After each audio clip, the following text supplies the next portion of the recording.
What it do, what it do, what it do. It's your boy Big Val Opinion back with another live video. Make sure you hit that like button. Make sure you hit that share button. And most importantly, make sure you sub to the channel. Turn on that post notification bell so that you be notified each and every time that your boy Big Val is going live, man. With that being said, let's get into this intro.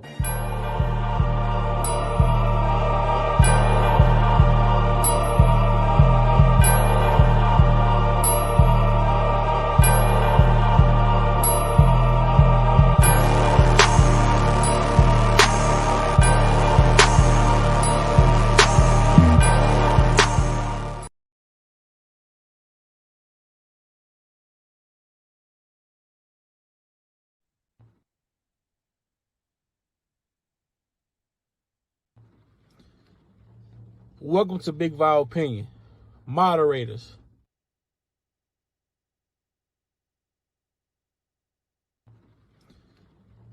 Welcome to Big Val Opinion. Moderators. With my permission, any negativity in the chat should be hidden from this channel. This channel is a negativity-free channel, drama-free channel, and we are here to push the message out. We will not be distracted. So with my permission, any negativity in the chat should be hidden from this channel. Welcome to Big Val Opinion Platform.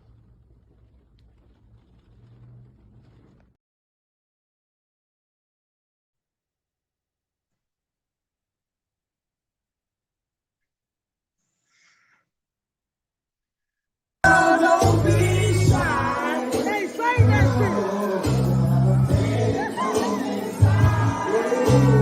Turn down the light. Hey, hey, hit that shit. Right now. Give me that honey love. Hey.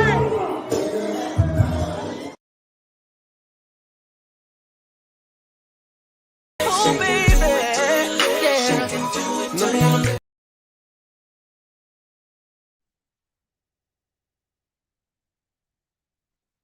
Oh, baby.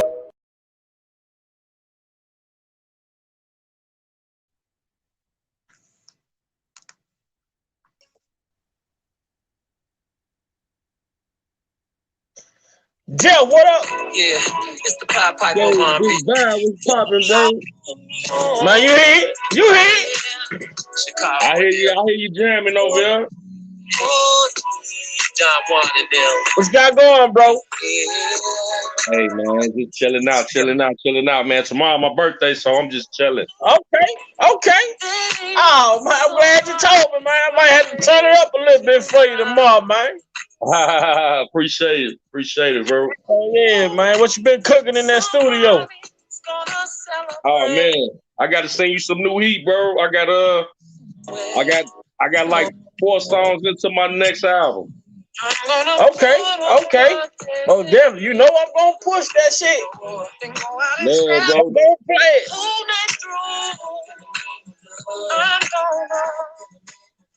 Yeah, man. What the weather like up there in the shop, man?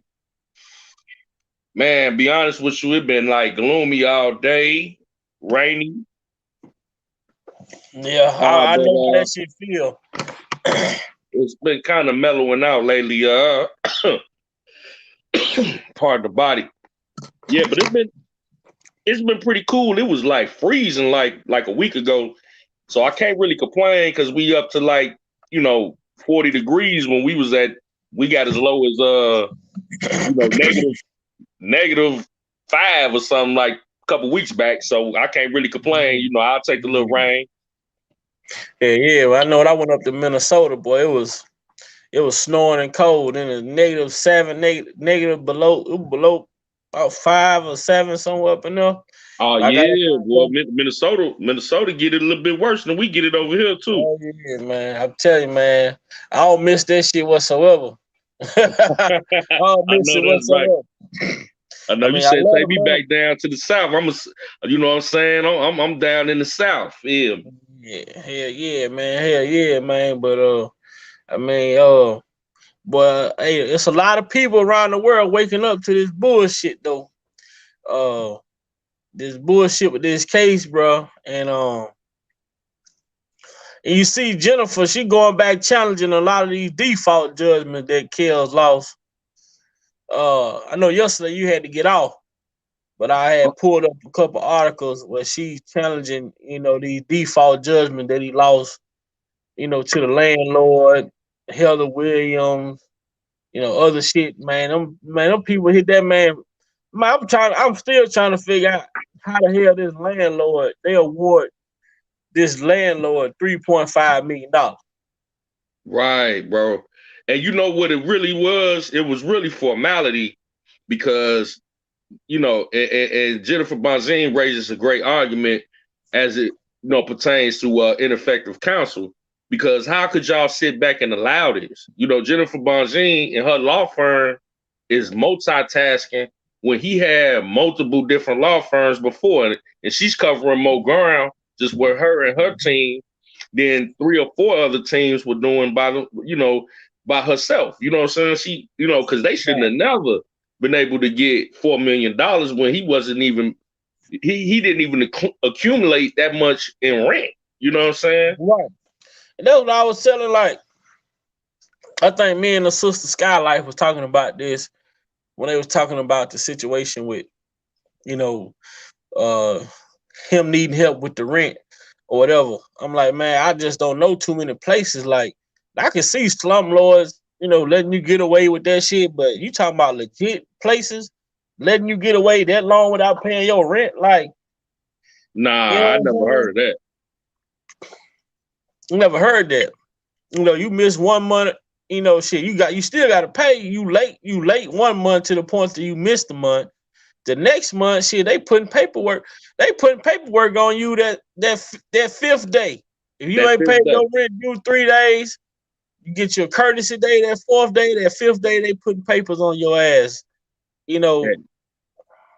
Exactly, bro. I mean, you getting letters in the mail to come to court by the middle of the month. So you mean to tell me 4 months done passed?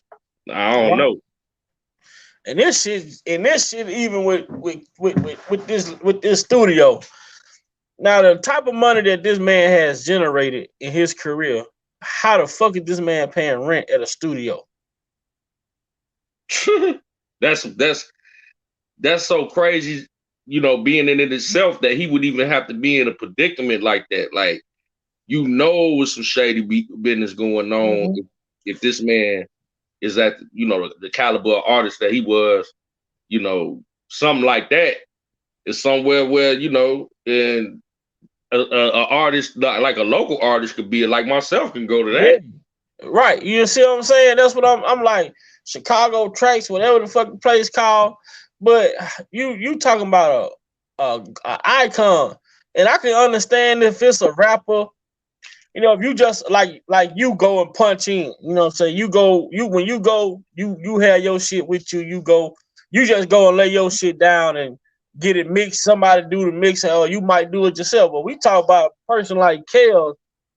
We understand how important the studio is for him because he do everything on his music. He don't have to send his shit somewhere to get mixed and mastered and none of this. He do it all. Exactly. So why would investing in a studio would be the first check I get? I'm finna invest in a studio. Exactly. And to know that he's used to that because he had studios in his previous homes, you know what I'm saying? It was no big deal. So obviously, for him to have to go to that level, it speaks volumes to his financial situation and the people that was around him. He ain't had no good financial advisors. Because anybody who's telling this man to fucking pay rent somewhere is fucking out of their fucking mind. Even if was he aware that he was paying rent? You know what I'm saying? Was he Right. aware that he had to pay rent? Was he told that, look, we're buying this place? You know what I'm saying? This shit just, how do it accumulate to 3.5 million and the fucking property wasn't even worth $1 million? I'm gonna tell you something, Vi. And if I'd have known that, okay, I could record in the same spot that R. Kelly record at, man, artists is gonna go there. They're gonna attract business just all over the country just off the strength that R. Kelly record there. So I'm not finna charge him. I'm finna get so much money on the back end with his name being associated. Right. My point exactly, man. That's the shit that's so crazy. And I'm sitting here looking. But did you see the fact that this motherfucker Heather Williams, it's alleged that she wanted copyrights to I Believe I Can Fly? That lady crazy. Like, they be making us some extravagant stories. Now, who telling these motherfuckers to go ask for this shit? You see what I'm saying? It's like, who are you to say that I want the rights to I Believe I Can Fly? Like somebody that you talk about from 1997 and and allegedly was left in 1997. What make you think your accusation is worth the rights of a song that will be played forever? Our kids, grandkids, and they grandkids, that song is still gonna be here. Man, that shit, this woman had to be out her fucking mind, bro. Like, how do you fix your mouth to say, I want the rights to I Believe I Can Fly? Who, you ain't even a fucking victim for the first of all, you ain't a victim of nothing. Hey, Vi, I don't even think Drill would ask for nothing like that. Man, that's the astonishing part of it. Like so it's the nerve of these people. like, you got the nerve. You know what I'm saying? Who inspired you motherfuckers to say, well, then you can go get some money. You can go get money off of his goddamn music. Tell me you want the copyrights to his greatest song of all time. Come on, man. I don't know. Whoever advising them, I guess they must have said, shoot for the moon. You might hit one of the stars or something. You know what I'm saying? Man, that shit crazy. What up, Sir Miguel? What's up, my brothers? How y'all doing this evening? Sir Miguel, was good, bro. Salute. Blessings to you. Salute, man, for sure. Man, we on here talking about this crazy ass Heather Williams. She wanted to copyright. I Believe I Can Fly. Well, yeah, she can fly all right without wings, though. Because she ain't gonna land nowhere, player. She not getting shit. Man, that lady crazy. So that lady story is so crazy.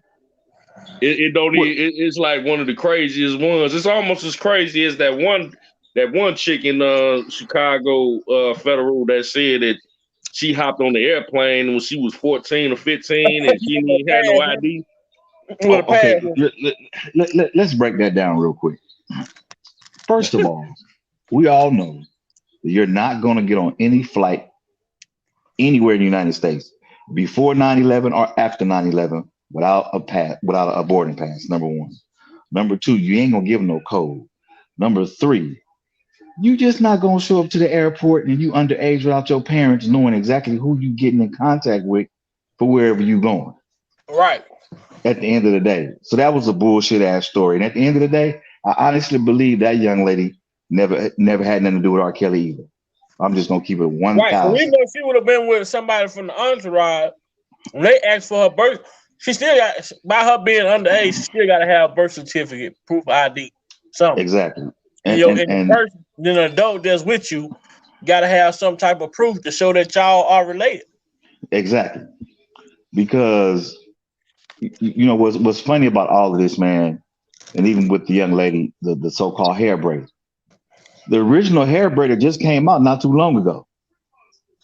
Mm-hmm. And said the song was about her, not the other chick. So it's like, to me, everybody's biting off these different stories from these little different books and shit that's been put out, and so forth and so on.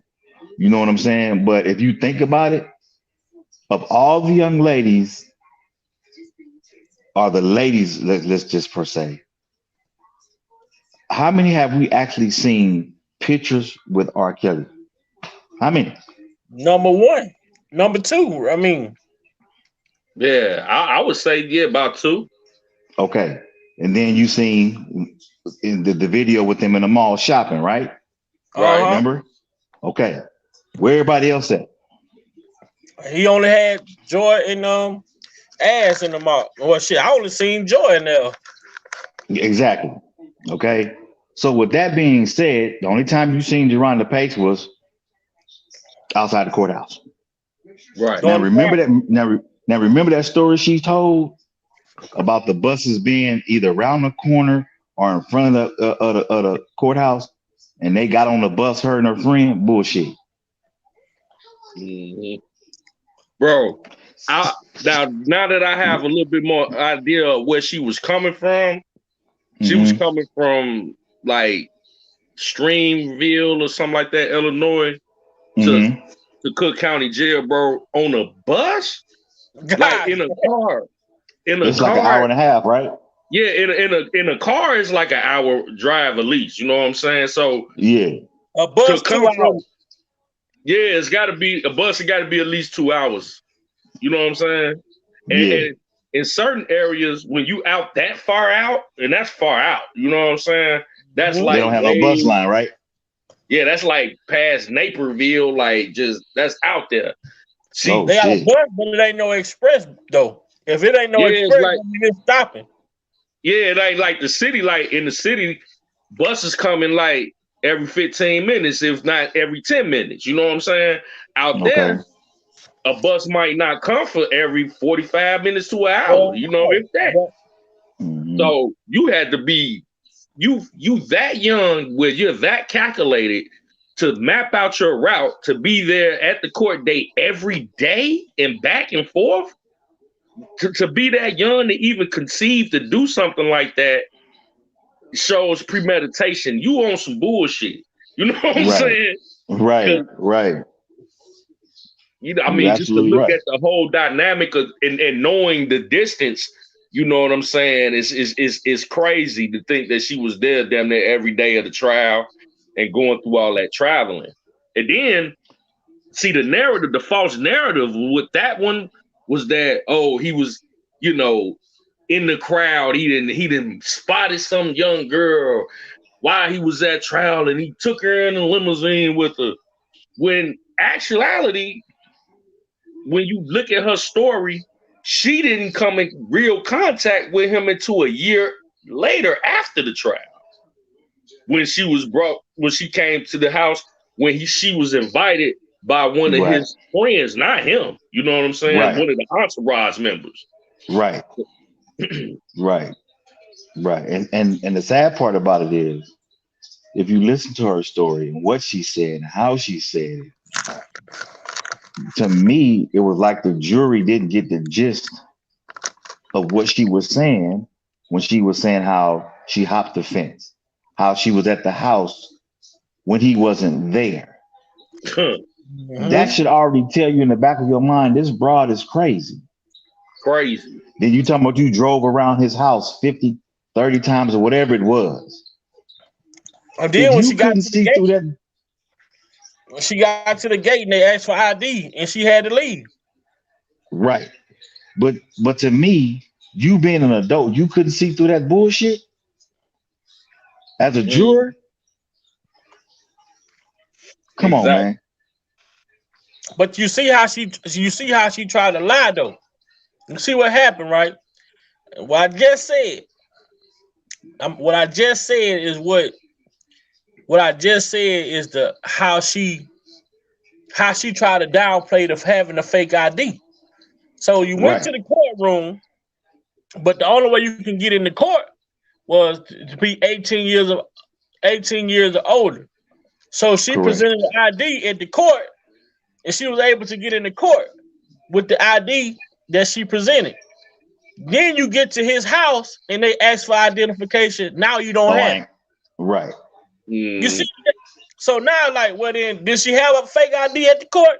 But when she got to the house, you would have thought she would have used it when she got to the party. So all this shit is premeditated. Exactly. Because I'll say again, if he's so-called like underage girls, why would you lie about your age and then try to flip the script later?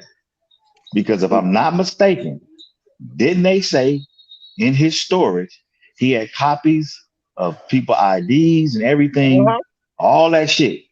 My thing is, why the fuck they didn't present that shit? Her homegirl on Dr. Rice even said Correct. when they asked for IDs, she didn't have an ID, so they didn't go to the party. See, That's how she took the extreme measures of jumping the gate. But when you look at her background, her arrest record, she's been arrested multiple times for fraudulent identification. Exactly. Hey, you remember when Kels did the Gail King interview, and at the time, everybody thought he was tripping, right? And he was like, "Oh, I'm I'm holding all these people hostage, and they can't leave, and they can't go nowhere unless they got to go to get some shoes up the street from their uncle." He was like, "What he Exactly. wearing?" And everybody's like, "How he get so detailed? I ain't get so detailed. I ain't know what the But see, then you go back, and JP did an interview on one of those shows, and when she was talking about how the only time I left is when I was able to go get some shoes up the street from my uncle. And it's like, unless your uncle is a damn multi-millionaire, how is she living? How is your uncle just up the street in this high prestige neighborhood where it ain't nothing but big ass mansions? You know what I'm saying? Right. You wouldn't have even needed to come to the fucking court to meet the man if your uncle lived down the street. Uncle gonna tell you, shit, man, don't you know R. Kelly stay down the street from here? You know what I'm saying? And he have house parties every Friday night or some shit like that or whatever he be doing. But see here's another thing. Go back to the Bill Cunningham show. Her sister was on there scolding her about what? I think it was being a prostitute or some shit like that. Okay. She already had motive there to lie about whatever, number one. But what's funny is, and what I trip off of, is the fact that the government knew who she was, what she was, and how she do shit. And they still put her in a whole situation knowing that she lied about everything from jump. Right. But see, what the government knew is this, and we all been touching on this topic. The government knew that these women were full of shit. What they didn't expect was they wasn't expecting that this man would be able to afford a credible defense team. They knew these women were lying, but if we really put it into its totality, if Jennifer never comes into the picture, we ain't even having this conversation. Exactly. True. Because everybody else led the man to the cross. They led him to the fire. I mean, everything the government wanted, they allowed it. And not only that, Big Boy, but to Cannick's credit for him to do what he did in that short length of time, to sort of for them to kind of get the inconsistent statements and shit, that sort of helped the ball roll too. Yeah, because I don't know no fucking attorney that I ever came across that will take a case at the last minute like that. No, they normally would be like, I can't do it. You see what I'm saying? So whatever he saw, Cannick should have got more time. Because when you hear Kels talk about in their phone call, that's around the time that he found out about the BOP officer when Cannick came along. And he say, I shouldn't have even went to trial. But Judge Ed Donnelly told him, well, we're gonna look into it, and if we find any wrongdoing, and then we just gonna declare mistrial. But did she do that? No. Right. No. And that's crazy because you would think just as a courtesy, knowing what type of turmoil his legal team was going to get. Hold on, this ain't fair. I'm gonna give y'all a few more months. I mean, she could have gave him 5 months. You know, all together, 5-6 months. Y'all go ahead and get y'all shit together. That way, you know, it couldn't come up in an appeal. You know what I'm saying? But And he was so unbiased though, bro. Look how long they gave. Look how much time they gave the government. They got the man in February of 2019. The trial didn't take place until 2021. So when the government kept prolonging the trial, it was okay. But when this man counsel asked for extra time, it became a problem. We need to speed this process up. Come on, man. It's supposed to work both ways. But see, that's the thing. After 9/11, if you get picked up by the government, they can hold you for an extended period of time, irregardless. That's the fucked up part about the whole 9/11 commission when they make those recommendations to the federal government, because you can sit in jail all that time and can be fucking innocent as shit, and they can still hold on to your ass. Yeah.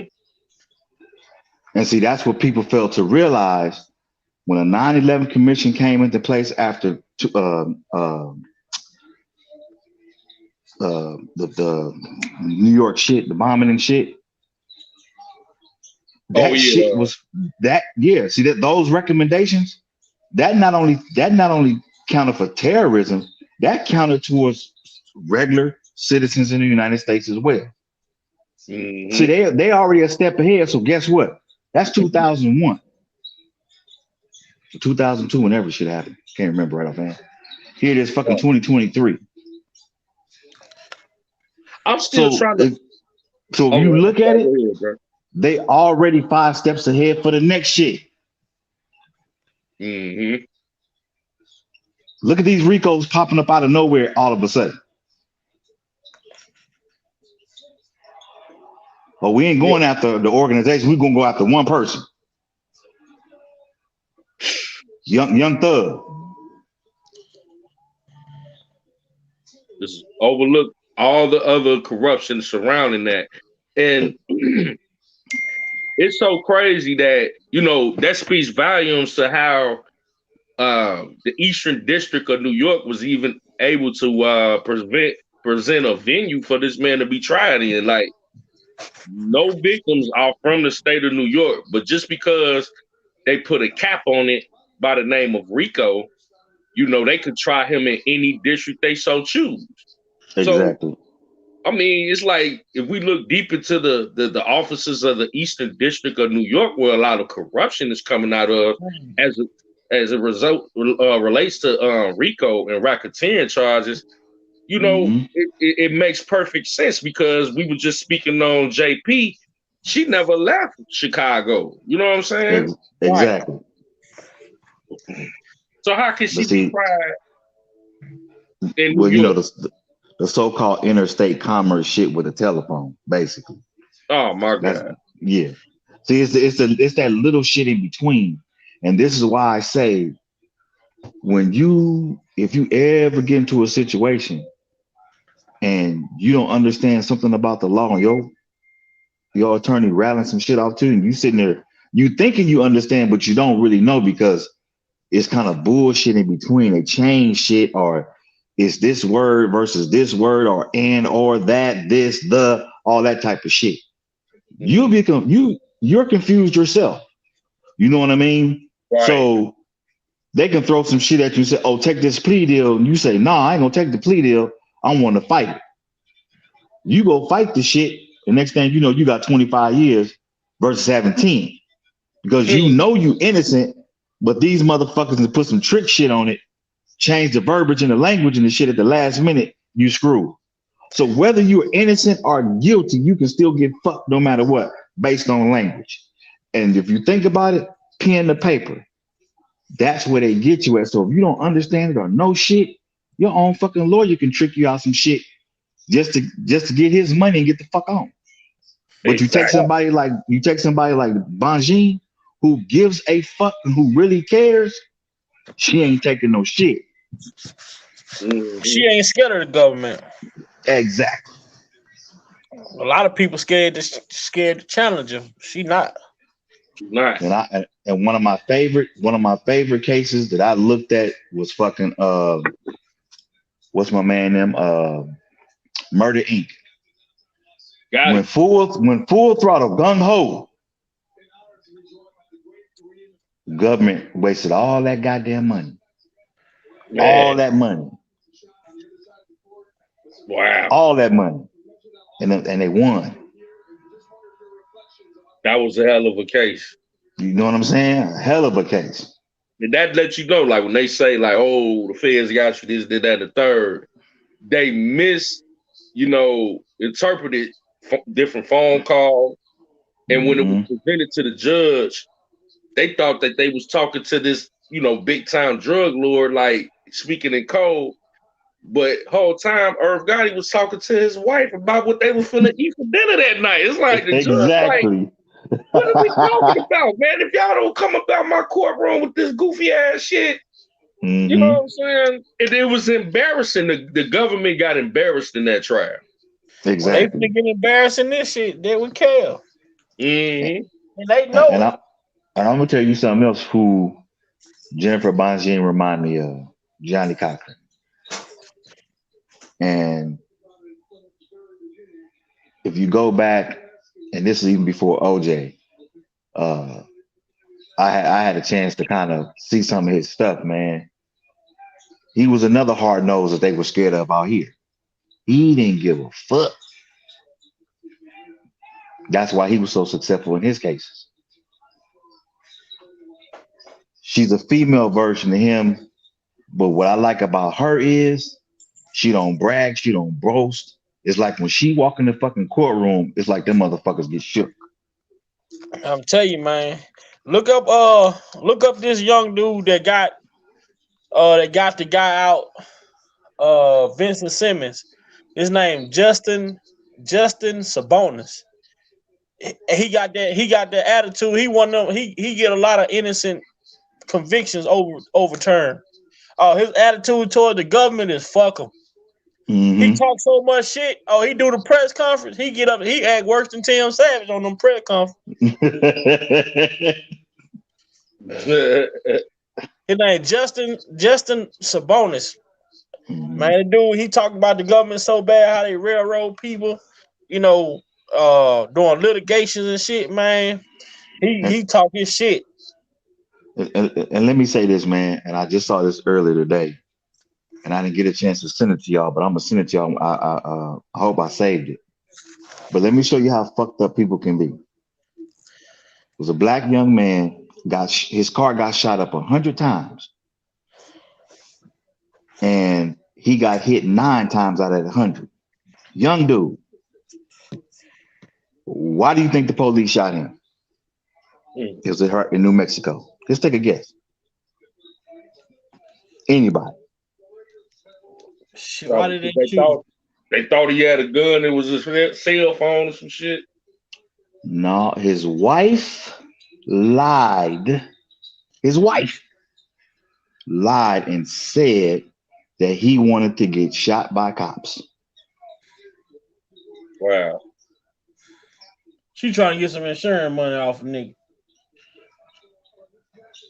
And mind you, but the reason why I bring this up, this is the mentality that they've given certain women. I'm not saying all, to say any goddamn thing. It sounds true, and that type of shit can happen without investigating anything. You take their word and go with it. Bro, I got a personal story. Before I do that, I see we got my brother J Rock on the panel. What up, J Rock? What up, Jay RZA? Y'all seen You seen goddamn J Rock always say Kel try to breathe new life into Mo Korea. He couldn't help them two motherfuckers. Man, what's going on? What's going on, Big Vibe? What's going on, Jeff and Sir Miguel? What's the word? Well, Word. you know, yeah, I want to come do a slight sidebar. I want to go ahead and just say this off the top. Big Vibe, you ain't shit because how in the hell you gonna take one of my favorite Casey and JoJo songs and you gonna put in hip low and S curl to try to man, use it as regenerating their career. Like as if dude, I'm sorry, I mispronounced. Oh my God, Hey, man, that shit was fun. Regenerate. Hey, look, That's bro. what I meant to say. Hey, look, bro, Big Vibe, man, he funny as hell. He been clowning, man. I know. Hold on, J Rock. I think I know what you're talking about. Oh, I saw the other one too. Y'all ain't seen shit. I got Toronto Bird. Had both of them riding down the street. They're talking about the birth of pimping. Man, look, I almost burnt myself on the goddamn stove laughing at that shit. I forgot what movie that was off of too. J Rock, you talking about these two motherfuckers?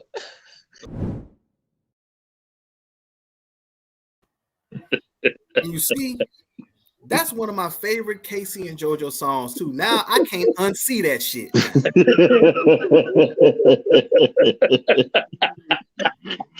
I can't fucking unsee it because of you. Oh my God. Girl and Hiplo around here talking about their career, talking about love. Man, you know what, bro? Man, that's hilarious, man. Boy, they just let me got a hold to the wrong shit, bro. Man, I got some sitting in the vault, man. I got Barry Hankerson. I got Toronto Burke. I got the Star Witness in New York. I got some sitting waiting to go, boy. I got two people loaded up. You might as well just take Toronto Burke's face, just sticking in Jurassic Park. No, man, I put her on the dude on a Holiday Heart. What's his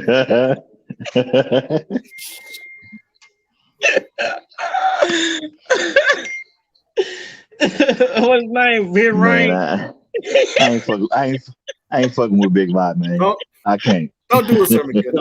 Don't. I can't, man.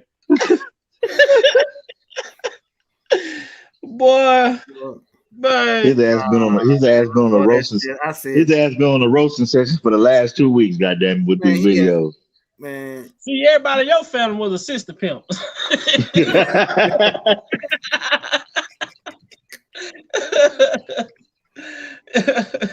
Man, I mean, come on, nah.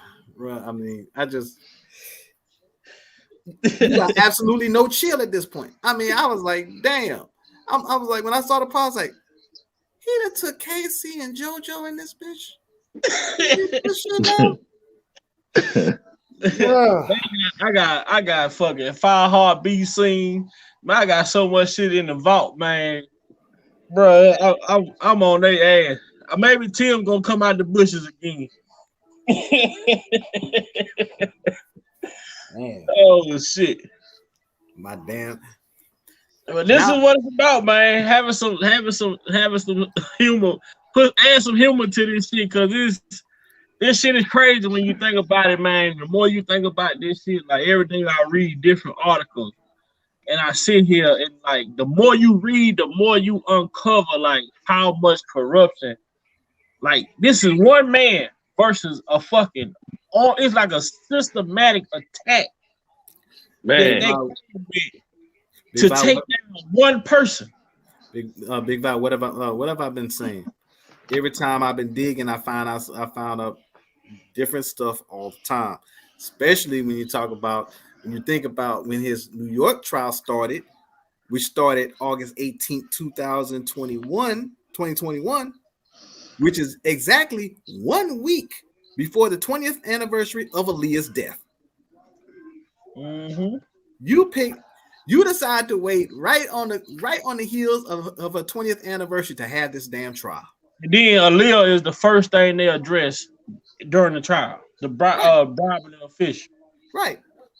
My point is, everybody, come on now. If anybody with any kind of common sense would know that shit was not done by accident. They went on here, they dated that right on the heels of the anniversary, just to give enough time to just bring the buzz from it. And then, just so happened it's the 20th anniversary of her death. So now guess what? We know R. Kelly didn't kill Aaliyah, but they just want to try to kind of get just enough a little push as far as a narrative. We know he didn't kill her, but he did other things to her that probably could have led her down a dark road that eventually led to her death. So they're trying to make it seem like R. Kelly was indirectly responsible for Aaliyah's death.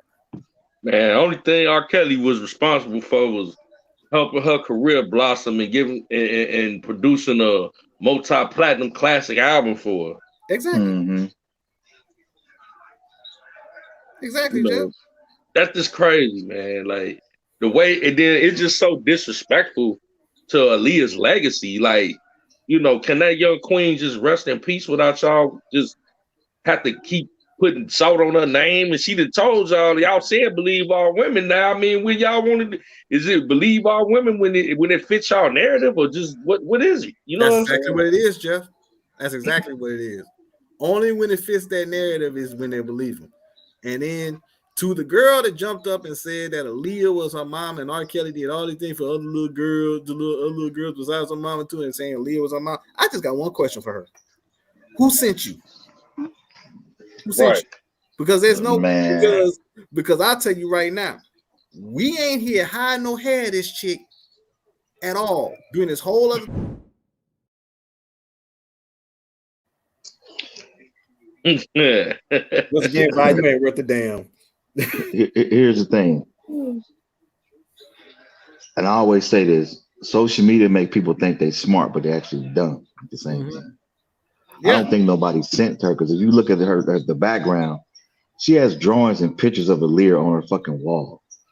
A lot of people do shit for clout nowadays, thinking they can get some money off of it. Because if Aaliyah's name ain't making money, or Kelly's name ain't making money, nobody ain't got shit to say. But It makes money. It gets people attention. And it's so sad that people allow social media to make them look dumb for certain kind of attention. And for everybody who gave into that bullshit, I'm sorry, it wasn't worth it. Right. You right, Sir Miguel. I don't disagree with you at all. I'm just saying it. I'm just saying who sent her, because simple fact, she only showed up after Kim Fox has dropped those charges, which to me is very suspect. Yeah, we could see that a lot of these people were planted, for different reasons at different times. It's like, and with this YouTube stuff, this YouTube thing, like we got other social media platforms that were very that are still very strong and got way more numbers than YouTube. You know what I'm saying? That's one thing people got to understand. I mean, it's a strong movement on Twitter, Instagram with Justice Fork.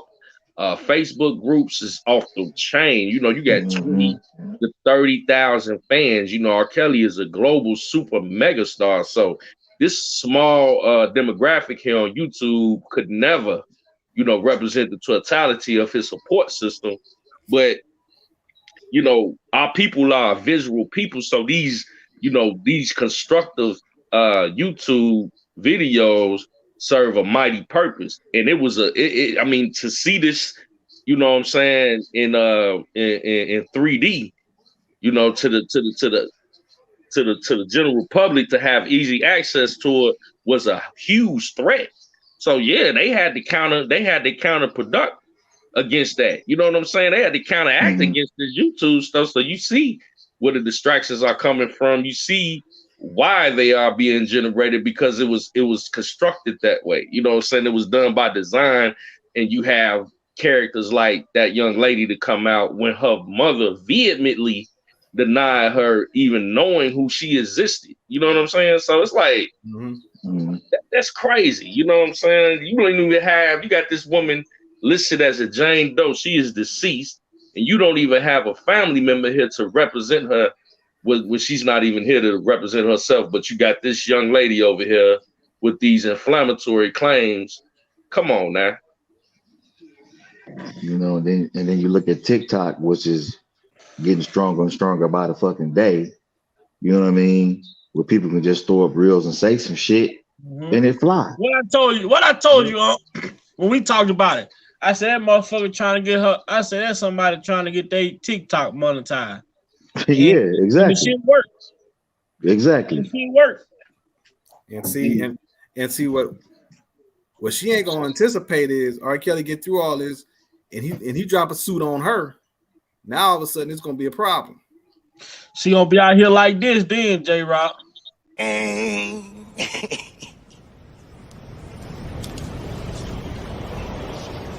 Look, remember? Nights like this, I wish raindrops would fall. Nights like this, I wish raindrops would fall. Nights like this, I wish raindrops would.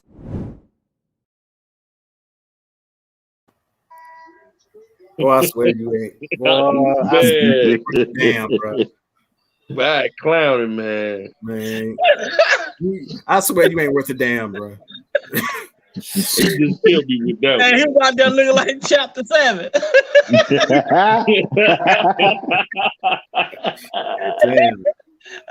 Damn. Old Eddie, who want to hang with old Eddie Kane? Boy. Oh man, but you know what? Love lives here made a good point though. She said they used her to get the attention off of Kim Fox dropping those charges. I'm kind of with you on that one. I second and third that emotion. Yeah, that was a good point right there she had made. Yeah, because the timing, everything about this whole shit has been timing. And every time Kel started to generate upstream, then here comes some bullshit. You know what I'm saying? Yeah, that's exactly what I said when the prime example was when Michael Avenatti got busted on his extortion charges and did that interview with CBS this morning, and then he had to answer for that shit. Then the next thing you know, they just so happened to have the first appearance of Miss Lanita Carter. But see, here's the thing. With the author of confusion being in the way of everything that's positive, he knows the time is almost up because more shit is hitting the fan, where it's showing you that all the shit that R. Kelly went through was a bunch of bullshit.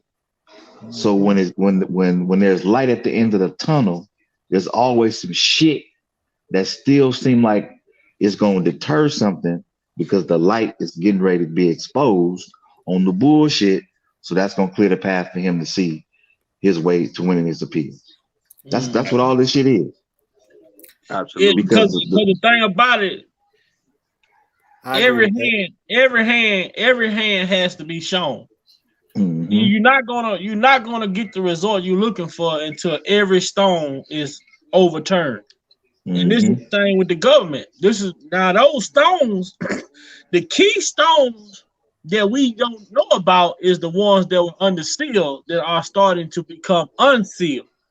That's how we found out about this Star Witness in Chicago. This motherfucker 13 million restitution in 2019.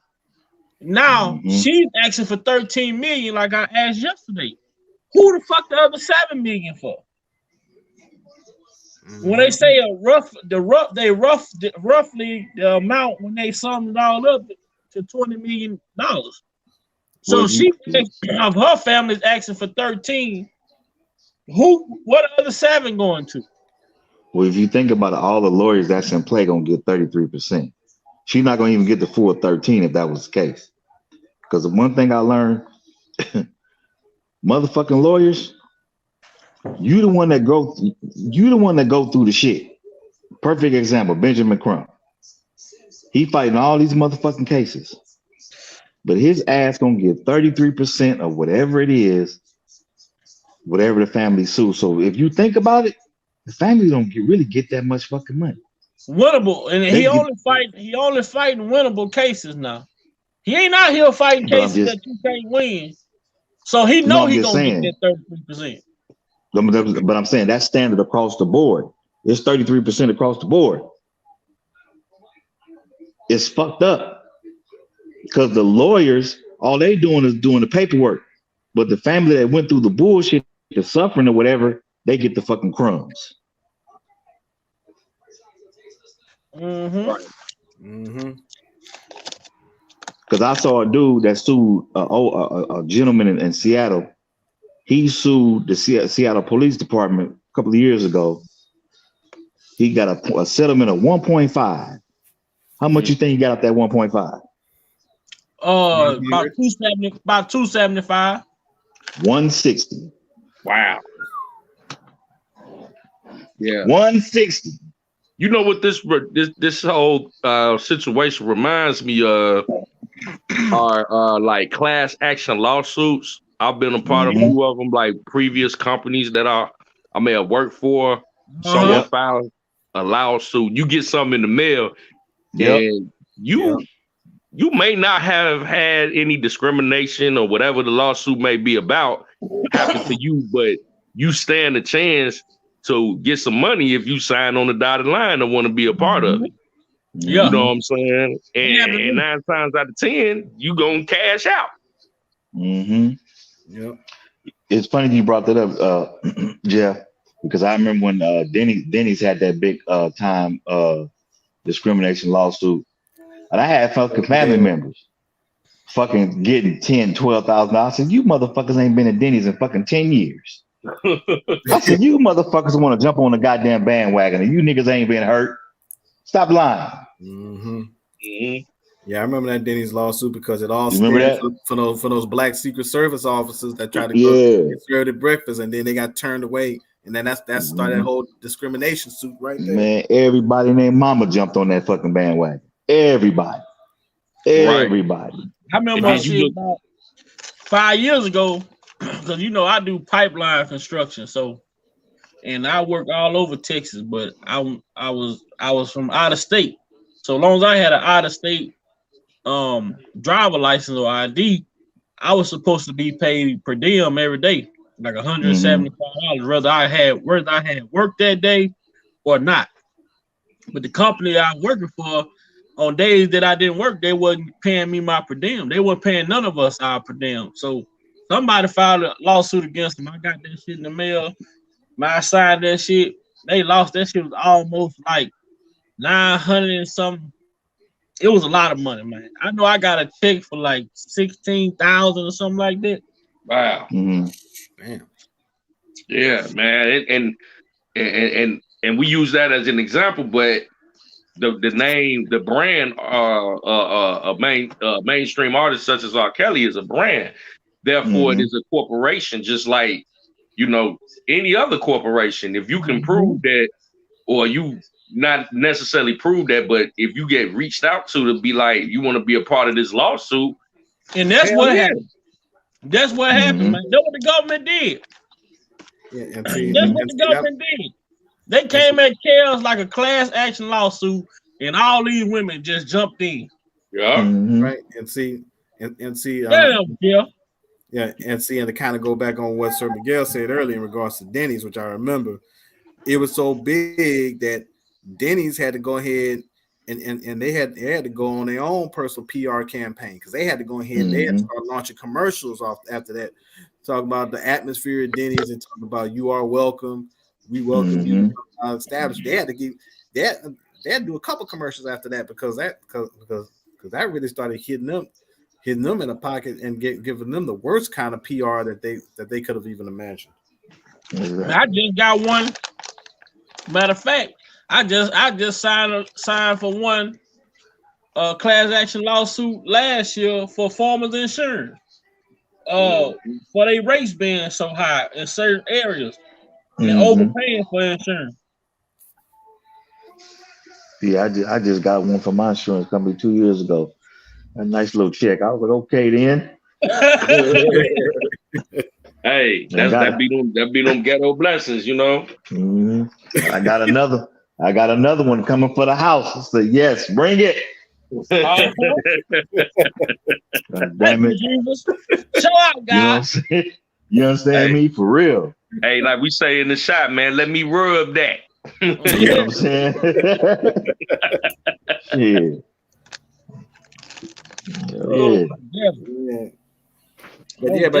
But you know, Jeff, that was a good example. That you said that's how they treated R. Kelly. Treat him like a class action lawsuit. And you got multiple of different clients, and then I guess the one that was actually sending out the damn letters, and that was Kim Fox standing up there talking about you been here by R. Kelly, call us or reach out to us. Well, definitely, man. Jeff hit that shit dead on the head, boy. That was Sir Miguel through the assist. Jeff slam dunk. That was Aaliyah right there. I mean, we be building, man, because it's, you know, when you think about it, that's all it was. It's a big old class action lawsuit. If you ever was around R. Kelly or any of his entourage members, sign here, you can win you some money if we win this case. That's why Lanita Carter salty, because she ain't able to triple up. She already doubled up years ago, but she's trying to triple up. Who you said, Joe? What was the name? Lanita Carter. Oh, hold on. I got her somewhere up in here. I used to be a hoe. I ain't no hoe no more. I ain't been no hoe in a long time, Steve. A long time. I'm trying to change. You were a hoe. Back in the days. How long haven't you been a hoe for? For a little minute.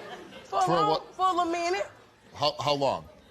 About a year. A year. It's good. Yeah, that's real good. You were promiscuous and now you're not. Yeah. Whatever that means.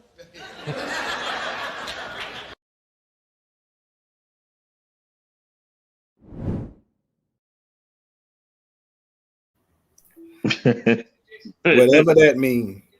Hey, whatever it means, where I can stand and win some more money. Ain't no hoe no more. I used to be. I just let him spit in my face 6 times, and then his mouth got dry after 3. and see, what's sad about that story don't even sound right either. No, it don't. Hell no, it don't sound right. I mean, I'm like, damn, this girl actually.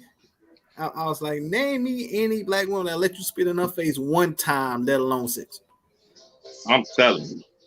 Yeah, when you call him a bitch, boy, it's over with. Thank you. Yeah, alone, man, and fuck their hair up. Come on now. Ooh. And to know that man was going through his first trial at that particular time in the midst of, you know, the 2008 trial. I think that was maybe 2005 or something like that. When it would have been nothing for them to, it would have been in their best interest to use that if it was usable. So then they was investigating them in 2005 as well. Exactly. Basically, what that means is they was watching him to see whatever stipulations they put on him. Coming in and out, everything that's going on, you gotta. They pretty much got a spy on your ass. Yeah. Every time you come out the door. And if he did anything remotely close to some shit, they would have took his bail from him, and his ass would have been locked up until whatever. Totally. And y'all mentioned this before. Michael Jackson. They watched that man for fucking 10 years. FBI said we can't find nothing. Can't find what's not there. You know what I'm saying? Thank you. Then I still feel like they killed Ron Newt, man. Because Ron Newt came on. I hate that he went to Vlad and spilled the beans, but Ron Newt went on Vlad and told the truth. the government came to him about pictures that he had of his kids at Michael Jackson house in Michael Jackson bed and offered him $200K. All you got to do is say that he touched your son. You got the pictures right here that your kids was in his bed. Ron New say he left that motherfucker, went back and told Joe and Johnny Cochran what the motherfucker was up to, and say shit. He said, man, because hey, you can't pay me because if Michael Jackson would have been touching one of my kids, shit, I'd been killed. Exactly. Damn. But so this game that they play, they ain't just started playing this game. They've been doing it. But at the same time, you got a lot of brothers that's gonna be afraid and buy in. That's just like yesterday. Jeff, we were talking about this. Hold on, I'm gonna play one more clip before I put this other overlay up. We was talking about the government putting the Swedes on they star witness in Chicago. Right. Have you met R. Kelly? I've never met Mr. Kelly. Hey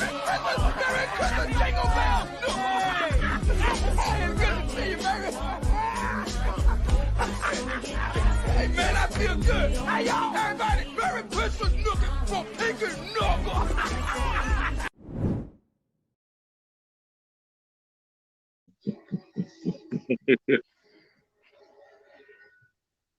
And it's funny. I never even knew he said that. He never met Mr. R. Kelly.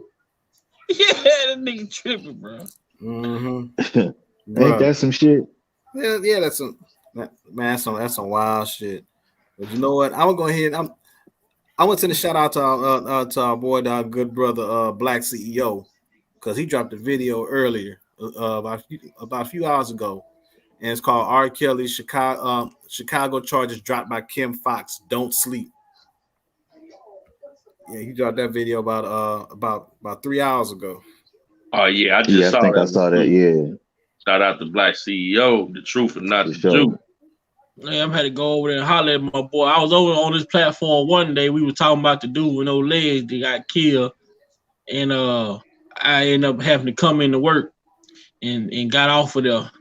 But yeah, Black CEO, he do his thing, man. And I give major salutes to Black CEO because he saw the potential in Big Vi in the platform, and he gave me some advice, to keep moving and keep grooving and pushing in a positive direction, in a positive way. So that's all we do. If I can't uplift you, I ain't gonna take you down.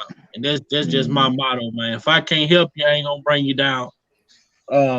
We like to have fun over here, but we serious when it's time to be serious. Though, I'm gonna laugh and joke. But when it's time to get them points across, I'm gonna bring that goddamn message. I don't give a damn. You know what? I shouted him out for you too, Vi. I said, because I was in this chat. I said, I don't know how I told him. I said, man, Big Vi said, "What's up, man?" And said, you got a reserve spot on our panel whenever you're ready. Most definitely, man. I certainly get Black CEO, Senator the same, but I heard the shit that what happened with him with goddamn CI trying to steal the man's pay, fucking with him and shit. But hopefully one day Senator same bless us, pop in the chat one day. And, the brother, I like the way he articulated his commentary, man, and how he bring him and his wife both, They real thorough and detailed like J-Rock, man. I like y'all brothers because a lot of stuff, man, I learn from y'all every day when we get to talking about this shit. Cause some shit I don't be knowing, and some stuff I do know. But when I do hear from y'all, guess what I do? When I get off of this live, I'm on my phone looking this shit up, trying to find it. And yesterday we was on here talking about this shit right here.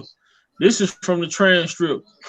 When they talk about this is when Jennifer asked Jane about her immunity and the type of immunity that she had, and the government and clearly Jennifer tell her like the government determined the government determined the truthfulness of your testimony.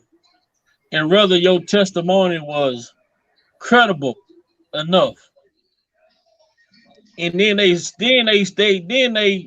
come back and then they tell her if in the event and they find out she lied in any of her testimony, that consequences, she would have to face consequences.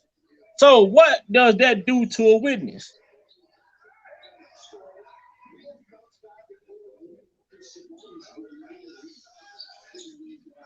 Now, as a witness, you sitting back saying that I need to say whatever the fuck I can say to make this shit look how it need to look, whether it's truthful or not. Mm-hmm. I mean, at that point, when you say some shit like, so the government say you have to tell truthful and complete testimony, but in the event that they determine that you violated this provision, or they determine that you did not give truthful testimony, then there would be consequences for that, right? She answered yes. Okay, so so it's them asking that. Now she say so it's them making that determination, not you. She said right. So the government determined whether her testimony was truthful and credible. So how then you say at the same time them say there would be consequences for that. So they making a determination and they already told you that there will be consequences if they find out you lied. So boom, what are going to be the consequences now that Jennifer is pointed out that she knew the entire time that she was seeking restitution from 2019, but the government also knew and they failed to correct her because guess what? Her attorneys worked out her immunity deal for her and her parents.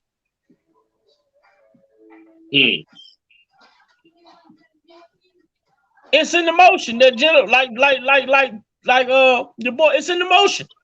You read the motion? All this shit is in the motion.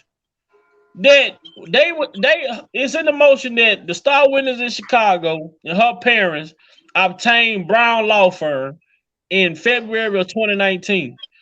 Brown Law Firm constructed an immunity deal for the family with the prosecutors in Chicago. But for the star witness to get on the stand, when Jennifer asked her, "Are you seeking restitution?" and she said she undecided, you lied.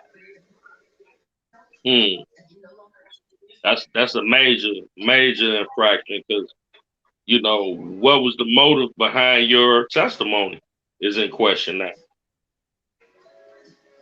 You lied. And then for people to say her dad, clearly it say in the motion that Jennifer put out, the dad gave a statement to this law firm that they obtained. This man was representing all three, her mama, and her dad. I told people, now I feel the government used the same concept in New York when it comes to the star witness in New York, her mama and her dad. But here is the problem that they're having in New York. Them text messages wasn't discovered when they were setting this immunity deal. They didn't know about these text messages between the mama to the daughter, the enticing and the coercing the daughter to sleep with this man. You notice ever since the text messages came out, you ain't seen Alice Dawn Warren. You just been seeing Pimp Low. Yep. And also too, going back to what you said in regards to Rashawn and the family, in regards to that, with that itemized legal bill around 2019, she was still in communication with R. Kelly at that point. Exactly. If you look on the itemized sheet, look at the months of November and December, how many times they were meeting and shit. This is around the same time that the breakup was going on in fucking New York when she stole the money and left. The star witness. This is around the same time that the BOP officer, which R. Kelly was locked up in Chicago was accessing this man's jail records. Look at how many grand jury meetings that the star witness in Chicago had with her attorney in the grand jury leading up until this trial. They met with the grand jury damn near 10 times. Unheard of. You got the same shit when Koenig asked the star witness in New York, how many times had you met with the grand jury? She said, I don't know, every day for the last 2 weeks. Right. Like, what is all these meetings about? If you're gonna testify or give a testimony, it should be a one-stop shop. What is all this, back and forth, and we come in every day, and it just seemed like you're rehearsing for something opposed to telling your story. Right. And see, what gets me is the fact that you would think that maybe you probably meet up 3 times. 1 time by yourself, 2 times, the second time your attorney's there, and then your attorney and them collaborate. That'd probably be at most 3 times. 10, You already know. That's because you want to make sure that the story is told exactly how you explain it the first, the second, and the third time. So when they get close to the 5th and 6th time, this is preparing you for trial. This is what you're gonna do. This is what you're gonna say. We're gonna re-rehearse this shit again, so you won't have no fuck ups. Because if you do, it's gonna be an issue. And of course, on top of that, what did the star witness do in New York every time she was asked a statement on redirect? I didn't say that. The government said that. The government said that. Like, what the fuck? The hell? She continuously said that. The government said what? Like, oh no, wait a minute, time out. Run that back. She kept repeating that. I didn't say that. The government said that. And that's exactly what they do. Well, no, say it Then like this. You got Johnny who say, well, I need to see my statement. Yeah. I can't remember what I said. This fool say, I can't remember what I said. I need to see my statement. We're like, what? Yeah. And right around the time you decide to remember your statement is the time you said, well, R. Kelly had nothing to do with the bribery because I had that. And then that's when we came up talking about, well, I contacted him because he was on tour and I told him Aaliyah was in trouble. He stopped his tour and flew back to Chicago and all that. And I was like, man, when he said that, when I heard on the transcript, that's what he said. That's when, like Peter Parker said, my spider sense started to tingle. You can feel it in the air like being a seagull. So at that point, I already knew the bullshit was coming. And when I remembered that concert and that date and why it was stopped, I lost my shit at that point. He's lying. It's so crazy though, and that's why when I listen to Jeff's song, man, when he most important, one of the main bars that when he say cultural obligation, what do it really mean? We throw away all our legends. Why is it that our culture is so okay with them diminishing all of our grace? We can sit here and go over all of our icons or iconic Black people that we know of, and we could think of a negative asterisk that was attached to them. Exactly. In some type of way. But when we look at what the other race the oppressor have done to us, but when they talk about the people who oppressed us, they are celebrated. They pissed off because people are asking to take down monuments. They pissed off because a president they love lost an election.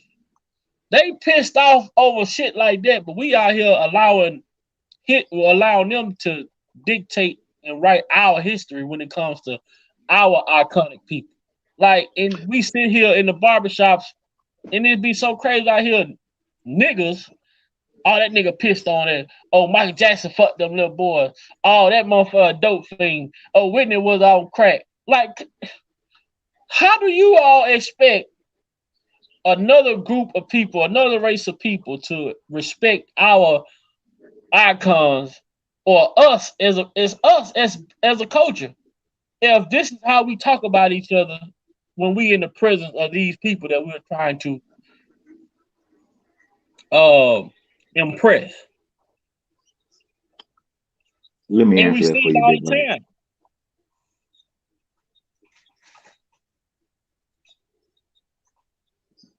Let me answer that for you. Because if we denounce our own, then we feel like we're gonna be accepted by them. There's no fucking different when we bitch and complain about eating out the same fucking restaurant and drinking out the same goddamn faucet. They still didn't accept your punk ass anyway. All they did was made it fucking worse to use you to get over on your people. That's all they did. But they're gonna keep theirs. They're gonna embrace theirs, good, bad, or indifferent. And people may not like me for saying this, but I'm gonna say it. Where we fucked up at is the whole civil rights movement. And it was never really about us. It was never really about us in the first place. Because if you go back, and you can go back and look at the Negro Leagues, if you go back and look at old pictures, they would come to watch us. One of the families, the Graves family, that is part of my family in terms generation wise, third and fourth cousins, Graves baseball team, all that shit like that. They came to us. They would buy from us. Now you flip it around, we go buy from everybody else. Same difference. Yeah. And that's the shit that somebody said, like blacks and black communities. I'm gonna pass it to Jeff. And they said it in one thing we as people, we have to stop. We as a culture and race of black, us as a black race, they have made it to where we are so emotional. And when people say shit to us, we react with our emotions other than using our thinking process to evaluate what's being said to us. And one of the biggest things, I'm gonna say one, like how people got so upset that Kanye West said slavery was an option. They took it because of what they taught us about slavery, that we got done so bad, which is no lie. But who had the power? Who really had? We instill power that we have. We have power that we don't even tend to flex. We have a lot of power, and people are scared to tap into that power because they're not used to change. They don't want to be uncomfortable. And my grandma always told me one thing. My grandma said before she left this earth, she told me, "Grandson, I'm gonna tell you something about life. In order to get comfortable, you must first become uncomfortable. You can't get comfortable in a comfortable situation because you're already there. But once you become uncomfortable, then you can fix, you start to see things that is really going on around you. But long as you comfortable, all type of shit can be going on around you and you not even paying no attention to it. But once you put yourself in that uncomfortable situation, the same shit that's been going on all your life around you, you're going to start to see it very different. They say the worst thing ever happened to us as a culture was segregation.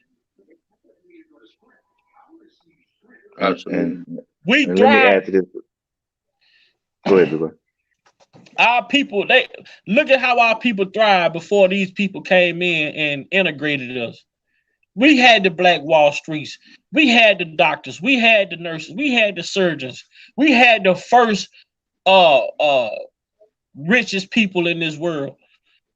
All this shit came from our history. But We see, look back, these people was jealous. They saw us thriving. We taught them how to fucking form. We taught them how to do everything that they know how to do. Mm-hmm. And then we become the user. Absolutely. And this is why I go back to the whole thing when they put out Roots. They put out Roots to make you think that we just laid down and got our ass whooped. No. The truth is, a lot of them people fought and died to not get whipped, but they flipped the script and made it sound like we were just so vulnerable that we just let these motherfuckers come in and take us out our house and all that other kind of shit. Don't believe that bullshit. Because before Roots, did you ever hear about slavery? No. I can remember as a kindergartner hearing my grandparents talk about Indians and this is in our family, all that type of shit. So when Roots came out, I was like, what the fuck? Wait, what? Oh, hold on. Because back then, when I was in elementary school, on the you know how they ask you whether you black, white, blah, blah, blah. Back then, they used to have it broken down. Are you Cherokee? Are you from this one? Are you from that one? All that shit was broken down. Then they changed the shit over time. So don't let these motherfucking people think you. The census. Don't let these people think that they just walked up in your motherfucking house and dragged you and beat the shit out of you with a whip. No. The truth of the matter is, a lot of people fought. If you go back and look at the Gullah Wars and all that shit all through South Carolina, Florida, Seminoles, and all that shit. No, don't let these people fool you, man. Straight up. Who was it? It was the U.S. The United States military bombed their own citizen. Mm-hmm. You talk about Tulsa, Oklahoma. These military people dropping bombs in this town. All because a boy slipped in the elevator and the lady say he looked under my dress. Mm-hmm. You mean to tell me an incident like that caused people to be massacred? Bombs being dropped all through the night. And when they got that boy, the black community came together, they went to go get him out. They had their guns, but they went to go bail him out. They didn't want war, but they knew that they couldn't go without no weapons at all. Exactly. Exactly. Just like when we hear the story of Emmett Till, his uncle pleaded, "I'll give y'all anything y'all want." But you know the way that they write history, they made it seem like we just laid down, and that's so not true. And I'm gonna give you another little spiel. When Alex Haley wrote Roots, he stole that from a white guy. That's why he got sued years later. So it wasn't his fucking story. Go look it up. Right. You ain't got to believe me. You ain't got to believe me, but go look it up. They tell us and I'm gonna let Jeff get in here because they call Kyrie anti-Semitic behind a repost of a movie that's for sale on Amazon. But they saw us in school in elementary and had us all singing the fucking Star Spangled Banner. Never once told us that they reframed it and took the third stanzas out of it. Talk your shit.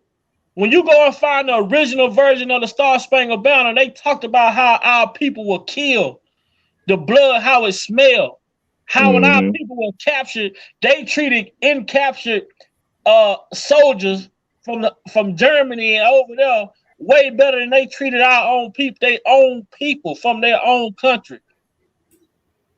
We still had to go. We still couldn't sit at the table and eat with these people, but we in a war fighting for this country. On the front line. On the front. So this shit, what we seeing with Kels and what we seeing with Bill Cosby and Mike, What we're doing right now is what's needed to be done. What you see brothers out here talking, brothers out here speaking up, brothers not laying down, because guess what? We understand that knowledge is power. And a lot of people don't know. A lot of people don't understand, but we going to try to help everybody understand, because united we stand, divided we fall.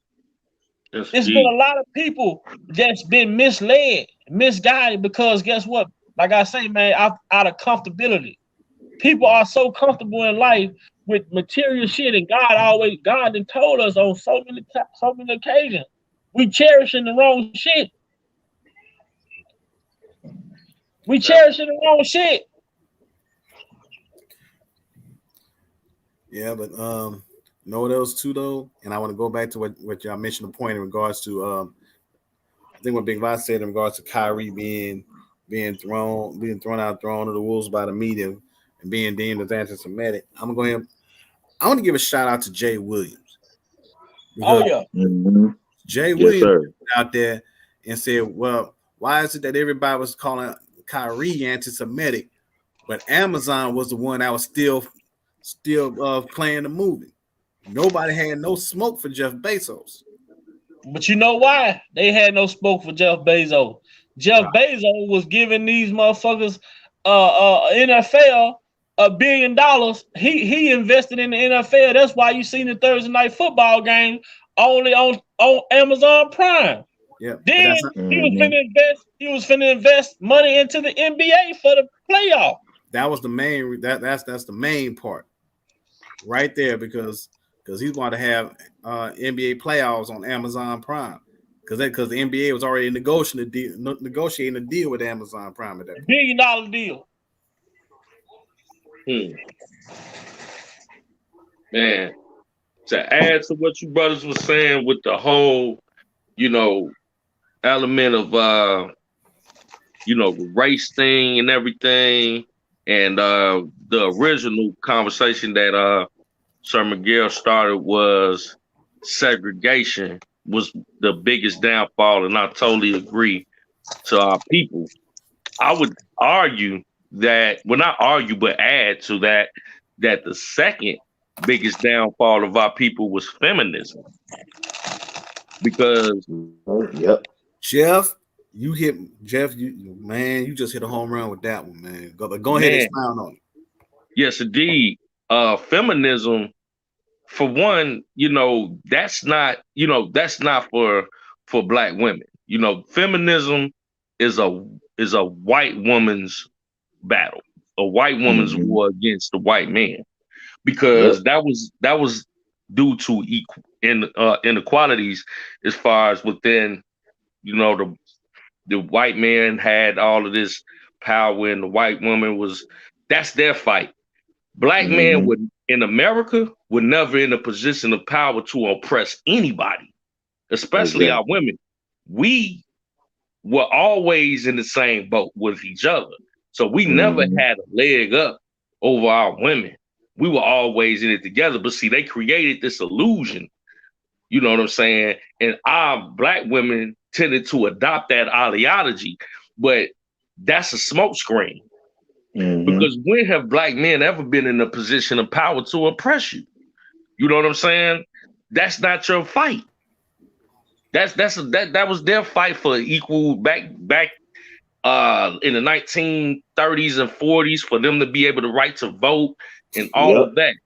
You know what I'm saying? But see, what feminism has done now, it has morphed into this whole, it's not even about equality. They're trying to be superior now. You know what I'm saying? And they have merged with the LGBTQ community. And they have become bullies in a sense. It's not even about equality no more. They want to be able to control every aspect of society at the detriment of black male masculinity. They want to substitute that and be superior over black men.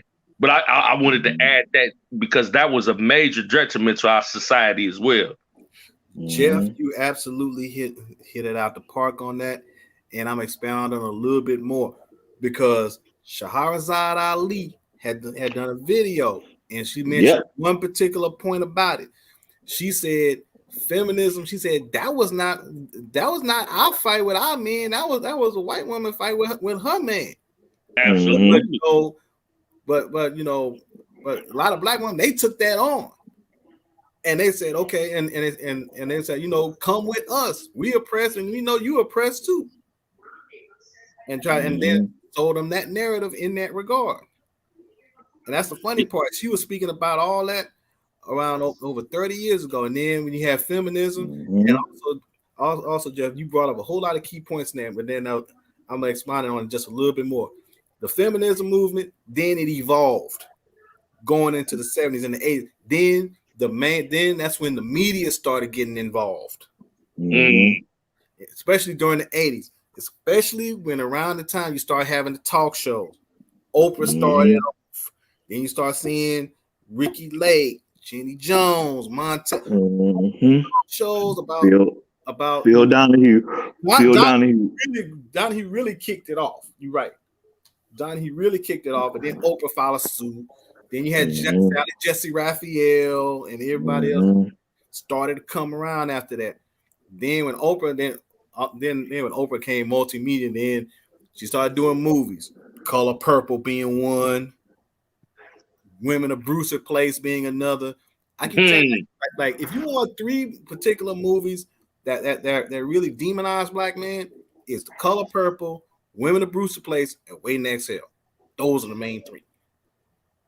See, Oprah had that's indoctrination. We our women were indoctrinated into a false sense of belonging. Like they had a false alliance with white women that was never true. It was all fallacy.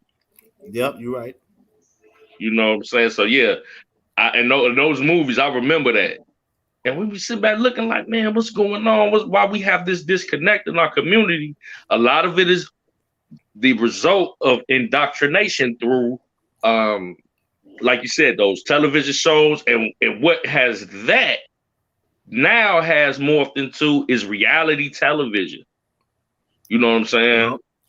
And it's funny you brought up reality television. Did you know that a lot of these shows, even on mainstream media, is written by black writers? Yep. Let that sink in for a moment. Yeah, you know what? Sir Miguel hit it on the head with a key point. I'm gonna take a step further. One of the main reality shows that everybody knows about, Basketball Wives, right? You remember how Basketball Wives, the idea for Basketball Wives came up. It was on a Nightline, a 2020 show, when it was Kenny Smith, it was Kenny Anderson's ex-wife, Patrick Ewing's ex-wife, and James Worthy's ex-wife. They were all on the show together, and they was talking about the experiences being married to high-profile basketball players. Yep. So Shani O'Neal jumped in, and somehow she took it on, and then she was able to wrap that up and package that up. And that's how they all said it. Didn't the original concept actually came from that. It was either 2020 or Nightline. It was one of them, but I'm pretty sure it might be on YouTube. But it had them 3 on there, and they were talking about their experience. And ironically, Kenny Anderson's ex-wife wound up being one of the original members on Basketball Wives. On top of that. Yep. Wow. Hey, I got something here. Tyler Perry, another one. I got something I want y'all to listen to, man, because I ain't on no thing, but this is a real 1994 throwback Tupac Shakur Raw interview outside the New York courthouse. I heard this a couple days ago. I was trying to get it to where I can like screen record it and put it up, upload it to the StreamYard, but I gotta delete some of the other videos that's on there. But I want to listen to some of the stuff he's saying. When y'all say stop, I'm gonna stop the video. And I'm gonna see what y'all say. So y'all got the power to say stop it right there. And when I heard him talking and how relevant. What he's talking about in 1994 is to what we're watching right now today with R. Kelly.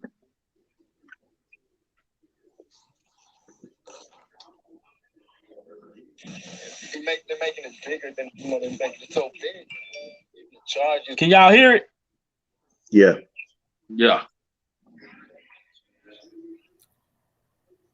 Hard when they're making it bigger than they're making it so big now. Even the charges and what they're saying, it's bigger than who I am now. So what do you think they're doing this for? You were talking in the elevator. What do you think they're doing for? Because I mean, the way this country is successful is that we have one set of rules and everybody follows it. If anybody gets outside of that set of rules and the public view like I am, it's like detrimental to everybody following the rules. I'm representing to what they think is that I represent lawlessness and the outlaw mentality. I represent that mentality from the street.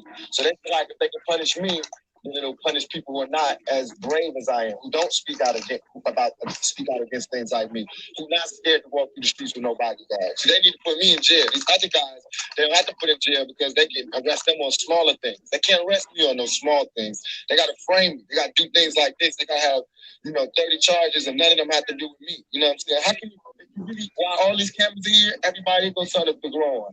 How am I gonna forcibly do anything to a girl after she did it to me consensually? And that's not something I'm making up. That's what they said. They said that. The girl came to court and said she did this, she did that. She called my hotel. It was good. She said that, not me. Now, why am I gonna force her? I mean, this is common sense. But no matter what happens, innocent or guilty, my life is ruined. Because when they say whatever they say in this verdict, y'all not gonna make it front page news. No matter Wow. All that you want to hear is that he's guilty, he's in jail, the reign of terror is over, the outlaw is gone. That's what they want to do. So I'm starting to think I don't know which story to read. Did y'all just hear that shit? Mm-hmm. Yep. Mm-hmm. Did you just hear everything he just said? Ain't this the same shit that Kim Fox said? I mean, who's not scared to walk bodyguard? So they need to put me in jail. These other guys don't have to put in jail because they can arrest them on smaller things. They can't arrest me on those small things. They got to frame me. They got to do things like this. They got to have 30 charges and none of them have to do with me. You know what I'm saying? How can if you really didn't Kelly have 30 charges? So I'm with this 30 number. Mm-hmm. It was 30 number. While all these cameras are here, everybody gonna start to grow on. How am I gonna forcibly do anything to a girl after she did it to me consensually? And that's not something I'm making up. That's what they said. They said that. Girl came to court and said she did this, did that. She called my hotel. It was good. She said that, not me. Now, why am I gonna force her? I mean, this is common sense. But no matter what happens, guilty, my life is ruined. Because when they say whatever they say in this verdict, y'all not gonna make it front page news. It won't be big, no matter what. All that you want to hear is that he's guilty, he's in jail, the reign of terror is over, the outlaw is gone. That's what they want to do. So I'm starting to think I don't know which story to read. I don't know if this is about black and white and loud and quiet, or is it about me and this girl? Because if it's about me and this girl, come on, we shouldn't even be here. Coming down the elevator. Why would she make something like that up? Because hell have no fury like a woman scorned. You know what I'm saying? I'm guilty of a lot of things. I'm guilty probably of being a male chauvinist pig. I'm guilty of probably not caring as much as I should. I'm guilty of not spending enough time with people like I should. But I'm not guilty. Ain't that what Kel said? Oh, Kel, Yep. Yep. Man, this shit is so crazy, bro. Yep. What was one of the things that R. Kelly said to Gayle King, and when Gayle King asked him a question, so you haven't done anything wrong when it comes to women. He said lots of things when it comes to women, but I apologize for those times in the moment when I was in those relationships. Right. And I also heard, this is common sense. Gayle said, use your common sense. Mm-hmm. Man, this shit, man, Pac, this shit 8 minutes, man, full of he's talking about R. Kelly case in 1994, man. Man. This is from 1994. Yeah. So the government using it, they was using this the same tactic, concept, everything. They running the same play. And see what trips me out is what's crazier, this interview with Tupac back in 1994, or the movie Ricochet coming out in 91, which is the exact mirror image of his current ordeal.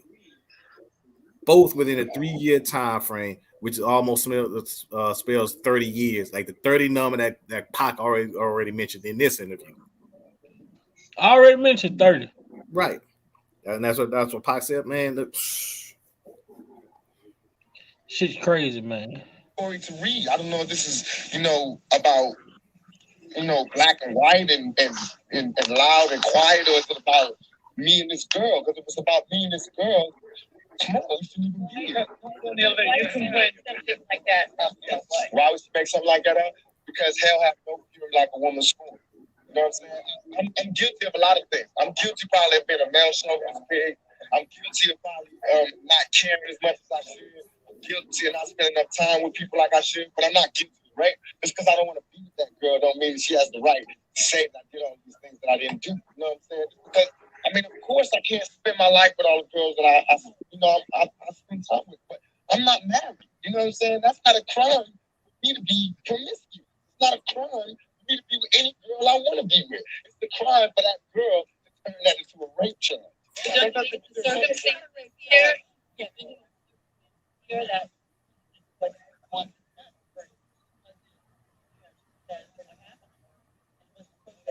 Okay, so she wasn't prepared for what happened. So where are those people that did this? They were all in the same hotel as me. They were all right in the same room with me. Why am I the only one in court right now? Why is the cameras all on me? And in the report and all these charges, I didn't do nothing. I'm charged with being in conflict with some guys. Where they at? Rico, right? Man. I'm charged for being in concert with some guys, but they not here. But I'm here. One man, ain't no enterprise, right? You know who else that remind me of? When Misco had his first case, same thing. He wasn't in the room, but it was his homeboys, but he the one who got charged. Wow. Shit's crazy, bro. Man, when you hear the parallels, what Pac is saying to what Kels is going through right now, and what? Almost 20 years, 30 years ago? Right at 30. Damn near finna be 30 years. 30 years and 24. 29 years ago. Mm-hmm. Shit crazy, bro. Yeah. This man is talking about the whole goddamn case. Man, it sounds like this could have been Kels talking today. Basically. And you know what I'll tell you? And I'll bring up something else. I don't know if y'all heard this or not. You probably have. You heard Michael Irvin was being pulled from NFL Super Bowl coverage, right? Yep. And now he's suing them for $100 million. Mm-hmm. Wow. Saying that a woman filed a complaint against him for inappropriate action in a hotel lobby. Where the camera at? Be with any girl I want to be with. That's crazy, man. It's a crime for that girl to turn that into a rape charge. The circumstances here, circumstances here that she wasn't here. She said what happened to her. Okay, so she wasn't prepared for what happened. So where are those people that did this? They were all in the same hotel as me. They were all right in the same room as me. Why am I the only one in court right now? Why is the cameras all on me? And in the report and all these charges, I didn't do nothing. I'm charged with being in concert with some guys. Where they at? Why me? Because I'm not angry at them. I'm angry at the system. I don't want nobody else to go to jail. You know what I'm saying? But I don't want to go to jail for something I didn't do. You know what I'm saying? I just don't want to be the scapegoat. I just want to be. I've been practicing my whole life to live my life responsible for what I did. I don't know how to be responsible for what every black male did. I don't know. Yes, I am going to say that I'm a thug. That's because I came from the gutter and I'm still here. I'm not saying I'm a thug because I want to rob you and rape people.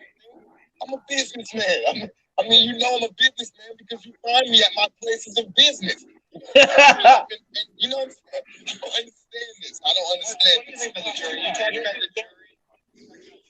And this trial, they say, you know, his background has what kind of sex is he?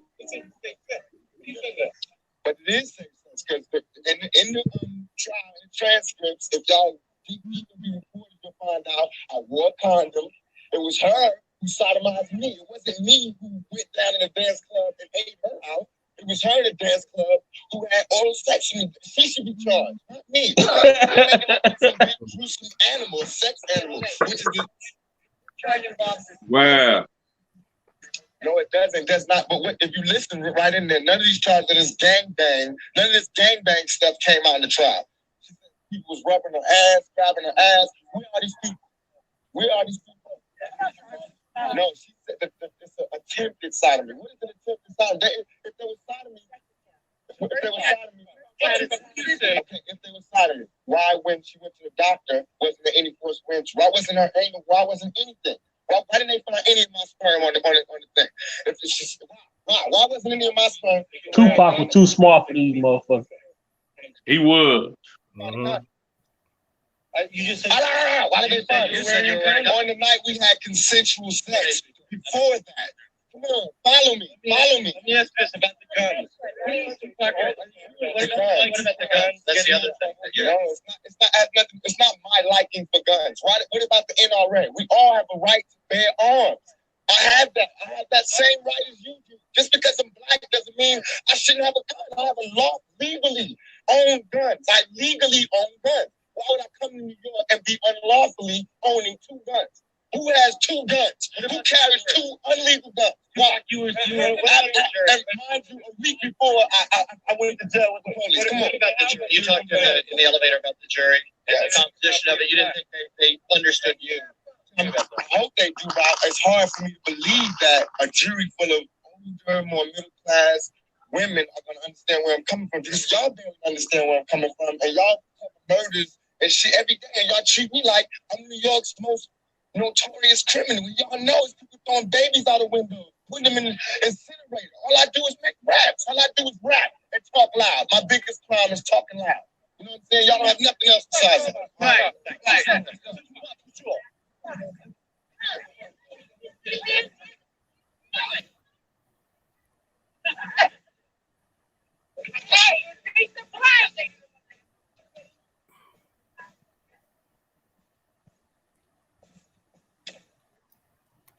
Man, it's so impressive, man. Looking back, how young Tupac was, man.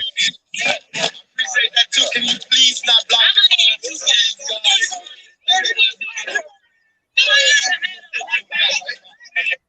The dude, man, shout out to his parents, man. Man. Shout out to his parents, man. You know, the dude, he was very much so educated, and I mean, he knew his shit. He went up there talking and sounded stupid. He just told the people, no matter what I say, y'all gonna believe what y'all gonna believe anyway. Y'all ain't gonna put it out in the media, all the shit that was in the transcripts. I would say, like, just listening to that clip, and I would say Tupac died at what, 25, 26? 25. So he 25. had to be about 23 at that time. And to have the level of intelligence and the level of awareness that he had, and no shade at this new generation, but let's take Tupac at 23, 24 years old and compare him to the average 23 or 24-year-old right now artist. You know what I'm saying? Man, them motherfucking artists now don't know shit about law. It ain't even close. I mean, they don't even care. They done dropped out of school and pursued their rap career as soon as they got to high school. Man, so you think about it, like Tupac was influencing like that. Not only Tupac, but just the artists at that particular time, them being intelligent, them using it in their music to spread awareness to what was going on. Now there was some, you know, it was some candy mixed in with the medicine, you know what I'm saying, for lack of better terms.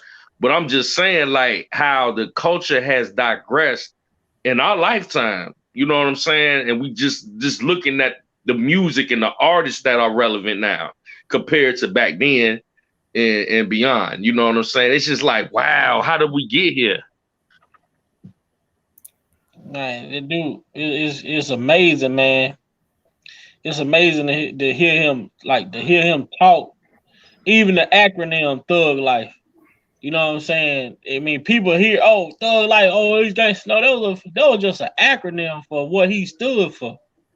You know. Man. Yep. I'm old enough to have a child that would be Pac's age at that time. Like, I'm old enough to have a 23 or 24-year-old now. And looking back then, like, wow, you know what I'm saying? It's amazing. It's amazing that Tupac, 23, 24 years old, at that time, speaking with the level of intelligence and maturity that he had, despite his flaws. You know, he's going to have that being a young man. But just, man, listening at that and how he handled the media. You know what I'm saying? That was mainstream media he was talking to. You know, that's very impressive, man. And see, and now to hear him talking and articulating like that, and for the people who speak about R. Kelly being crazy or dumb or this, now you listen to what we've been hearing Kel speak on these phone calls. You hear it. You hear it. You hear him saying the same shit. The Gayle King interview. You hear the same shit. Yeah, man. Kel's is very articulate as well. Oh yeah, because the shit that his metaphors, the way that he put shit together, and the shit that he used, like I forgot the word I'm looking for, but the way he paraphrased, used different things and it tied into what he's trying to say, so that you understand it.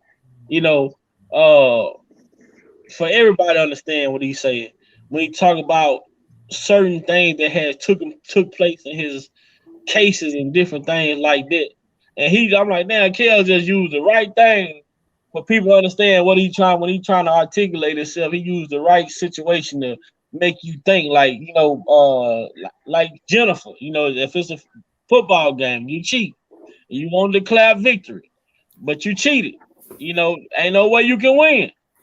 Kel telling the government the same shit. You know, the way y'all went about doing this, you know, how this BOP officer just was able to just retire all of a sudden.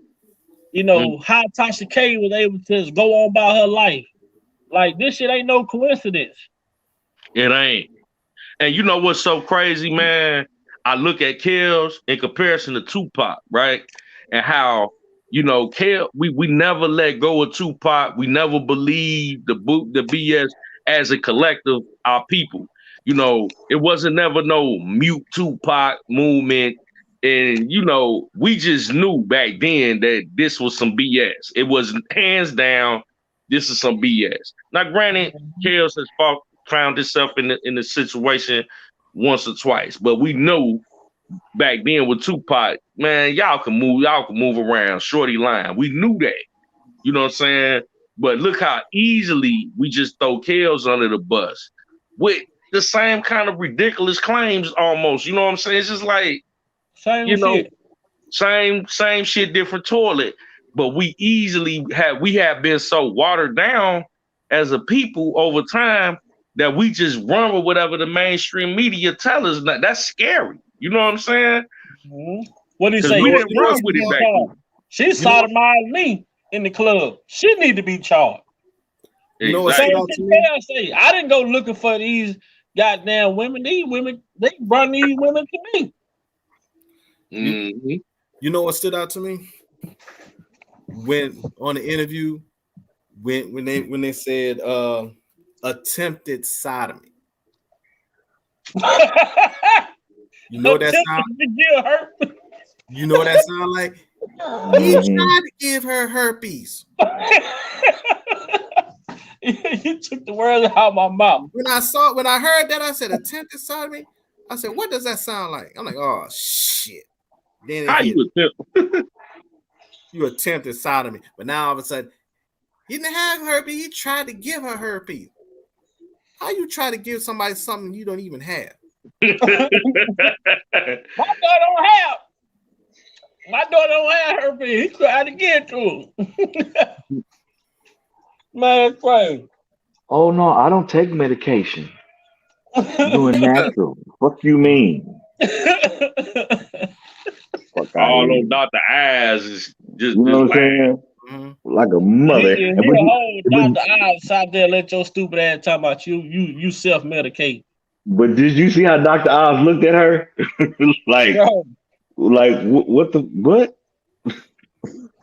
You take yeah, man. Try to give her herpes. That's like somebody writing you out a check for $1 million, didn't have the money. Or they talk about he didn't have $1 million, but he tried to give it to me. Yeah, all I do is just, you know, I eat juices and drink beets and I don't have to worry about no medicine. What? like coming to America, what you put in your hair? Just juices and berries. Like what? You don't knock that shit off. What up, JoJo? Goddamn, JoJo, you had a cool day today. I hope so. Yeah, but I believe that too, JoJo. We are losing collectively. Yeah, a lot of people are blind. As they say when they come like LeBron, a lot of people are blind witnesses. You know, they blind to the bullshit that's right in your face. And think about this too, though.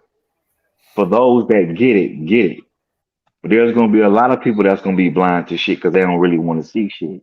They don't want it. They don't want to see it. But I'm saying everybody ain't gonna get it. We have to keep that in mind. For the ones who get it, keep it pushing.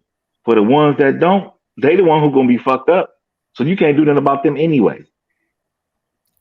You know what I'm saying? We all, at the end of the day, we all ain't gonna be on the same page. But those that are on the same page, you keep pressing forward. You know what I'm saying? Because everybody ain't going to the Hall of Fame. Yep. You know what I'm saying? So everybody's eyes ain't gonna be open. Some motherfuckers' eyes just gonna be closed until they die. That's it. We have to keep in mind that a lot of our people are a victim of mass media manipulation. Man. Exactly. Yep. Exactly. I said that shit a long time ago. I say when did the black community depend on the news media to tell us about what goes on in our community? There you go. When did that shit start happening? Because I remember a time when we looked at the news only for the weather. All the rest of that shit didn't mean nothing. I already told you, Big Vi. Segregation fucked us up. Because come on in here, JoJo. We got into their world where all the fuckery was with the media and all that other kind of shit. Malcolm X said it best. When it comes to the media, he said it best. Yeah. But you know what's gonna be so funny about this? Like I mentioned, a lot of people say, well, like you say, well, a lot of people ain't gonna get it. A lot of people get it, keep it pushing. A lot of people that don't get it, keep them in the dark. My thing about that is this: when R. Kelly started, when all this truth start coming out, because a lot of it is coming out, and it's coming out fast and in different areas. It's coming out so fast and it's in so many different areas. It's hard for them to try to suppress it. So now, what's gonna wind up happening when people gonna start getting real shocked and he start dropping these multiple lawsuits, and people gonna know what the hell happened? I'm gonna be like, their reaction is gonna be like like Luke Skywalker on the Empire Strikes Back when he wound up confronting Darth Vader when Darth Vader cut that hand off, and they're gonna be looking like Luke Skywalker when Darth Vader told him he was his daddy. Talk about that's not true. That's impossible. That's how they're gonna be looking. They're gonna have that look on their face. But boy, Black America got to hold that L like dudes hold ones in the strip club. Oh man. Yeah, but then you still gonna have some say, huh, he still did it anyway. Yeah, you still gonna have them ones. And You know what I'm saying? it's sad, but We can but I tell you what, as many suits as he gonna have, they ain't gonna say that shit in public. Of course not. They ain't gonna say it in public. Man, y'all hit that like button if you haven't already. Go ahead and hit that like button. We got 100+ in here, man. We got 50 likes. We've been having a damn good conversation tonight, man. We deserve at least 100 likes. If you haven't hit that like button, go ahead and hit that like button, man. Let us know y'all fucking with us tonight, man. We having a great conversation, great brothers, great dialogue, man. We kind of touching on a variety of situations, but we making it all make sense tonight. So if y'all can hit that like button for us, show us some love. Before I give y'all ass 120 minutes. that's indeed, man. It don't cost a thing to hit that like button. I ain't on here begging or none of that. Hit that like button. Hell yeah, the bitch lying. I got video and audio of the bitch lying. The bitch mama told her she need to go back and get some more evidence. She need to check the little bitch. She a loose cannon.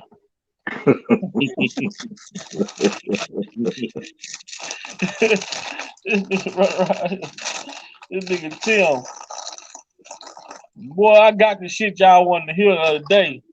Damn, I think I recorded on their phone. Boy, that fool, let me see. No, don't be calling me no nigga. Boy, I'm laughing so hard. I said, what the hell? Hold on. And we're gonna clear the out with these folks, or clear the out with anybody. You got to get on there and address them, man. That's all I'm saying, bro. That's all I'm saying. I ain't coming on here being no gay.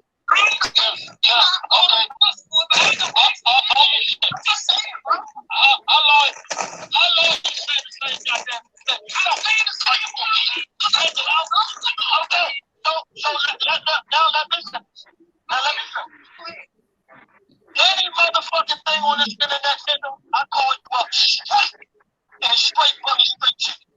You white disrespecting me, nigga, on the conversation that you forget that was recorded. Hold on.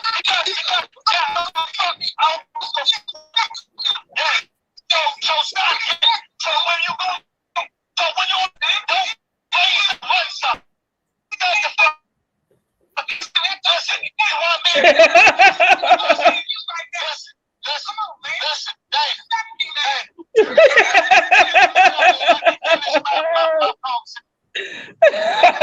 Why I been nigga low? God. What is it? Man, how the hell did R. Kelly get involved with these clouds, man? They inserted themselves into this bullshit. Hey, see, as you did say, all R. Kelly had to do was give me my song, and we would have been good. So they came to Kel. Want the song or $1 million. Kel didn't give them neither one. Well, that shit crazy, man. I sat there and listened to that shit the other day. Man, these dudes, they sound pathetic. They let a motherfucker tell them some shit that they took all because they wanted to be a part of something. Tim allowed somebody to send him off. And he went and used Angelo and them to get access to what was going on. Like, this shit is so crazy. You let a motherfucker come tell you something that you never had proof. If your daughter was being mistreated or anything, you just went off. It's like one of the situations, right, where we talk about in the hood, where, because you dislike a motherfucker, If somebody come and tell you, man, I heard John boy saying he gonna fuck you up when you see you. So now you already don't like John boy. And now somebody came and told you John boy say he gonna sneak you when he see you. Now you gonna look for John boy. You see if you haul off and hit him. Now he come like, what the fuck you hit me for? Somebody told me you said you gonna sneak me when you see me. A bunch of bullshit. Tim. I don't say Tim them. Tim allowed somebody, 97 baby girl, to come tell him some shit that he had no proof of, and he ran with it. That means that's what you wanted to do. And seeing what make that so messed up is the fact he even admitted that he ain't never seen R. Kelly mistreat his daughter or heard anything, or heard R. Kelly say anything or do anything derogatory to her. He admitted it.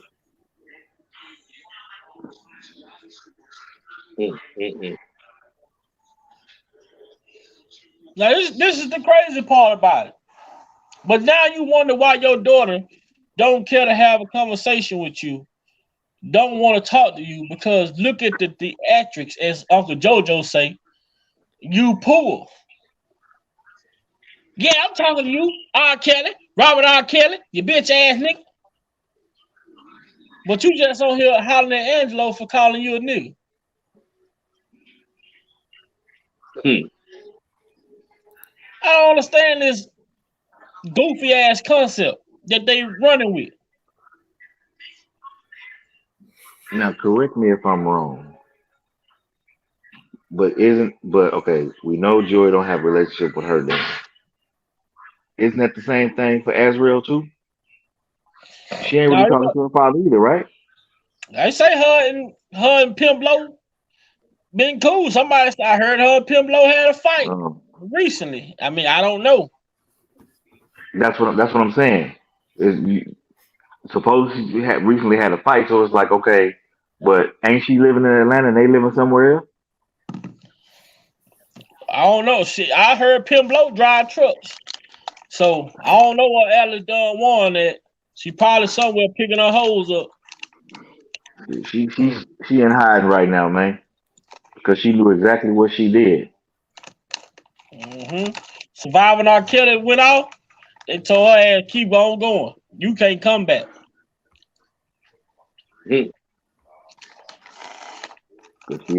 She admitted she bought the what? The plane ticket. And they made it a point. And they made a point to make sure that she wasn't in that third installment of that damn docu-series either.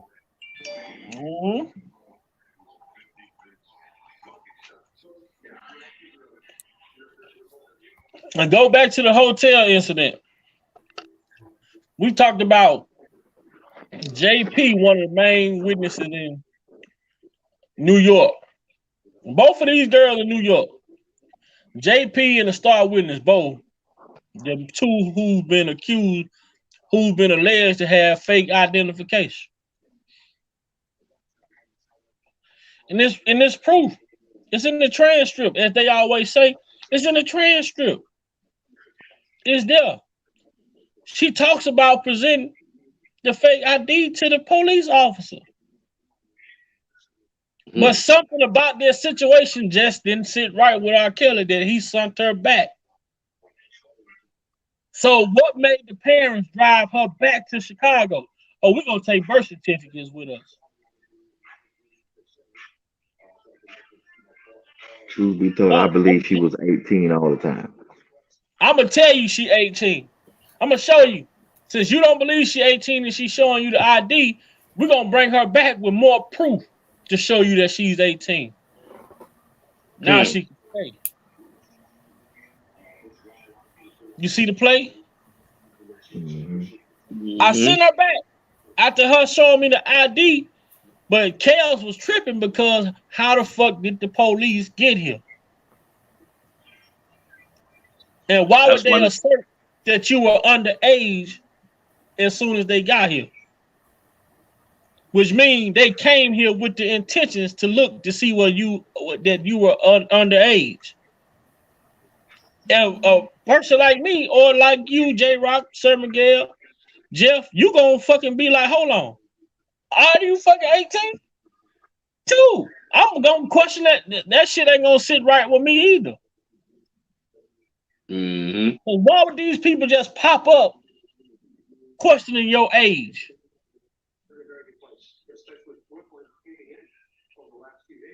If she was 17, they would have put the handcuffs on his motherfucking ass, escorted his ass right on downstairs in the back of the car, and put his ass in jail. In jail. Point blank. Point blank. With no ifs, ands, or buts. But according to Mr. Angelo, he went out the back door of the hotel. How the fuck he gonna go out the back of the What hotel? hotel you seen with a back door on that bitch? I still haven't seen one. And I've he been looking upstairs up some hotels fucking way. with a back door. That motherfucking Kells at an Airbnb was.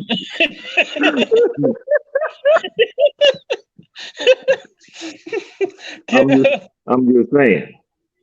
He ran. He running scared. How the fuck he running scared? You done told Hey, he ran scared, but she say once the three cop different left, he ran scared, but once the cop left, they finished, and he got himself together. Yeah, come on, man. But then she say once they got to Chicago and she started to fall in love with Robert, and she tried to push herself on to him, he showed no interest. I'm a man. I'm a fucking man. If I done got that thing in Chicago, and if I done got that thing in Florida, I'm gonna get it in Chicago. Yep.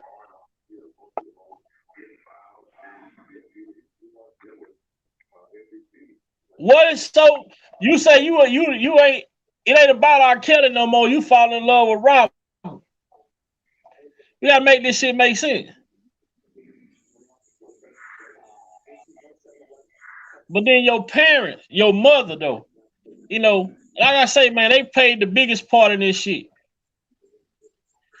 Yeah, okay, Miss Blaze say Gerald Griggs say they all were over the age of 18. And along with Gerald Griggs saying that, Ann Donnelly asserted that during court that all of the women were of age. Ann Donnelly said the same shit. And then let's incorporate the person that bought or facilitated all the flights and the hotel stays and everything like that. Diane Copeland. She couldn't have booked their flights and their hotels if they weren't of age. Exactly. Facts. And how ironic is Diane was still there. Diane was still there. And she the one who, she the one who didn't want to testify as well against Kells. But they caught all of these people in some type of wrongdoing. You see how they put the squeeze on the star witness. They needed the supporting cast, so they put the squeeze on everybody. Oh, we're gonna give y'all immunity, but when y'all testify, it gotta work to the favor of the prosecution. Mm-hmm. Otherwise, if it don't, your ass going to jail.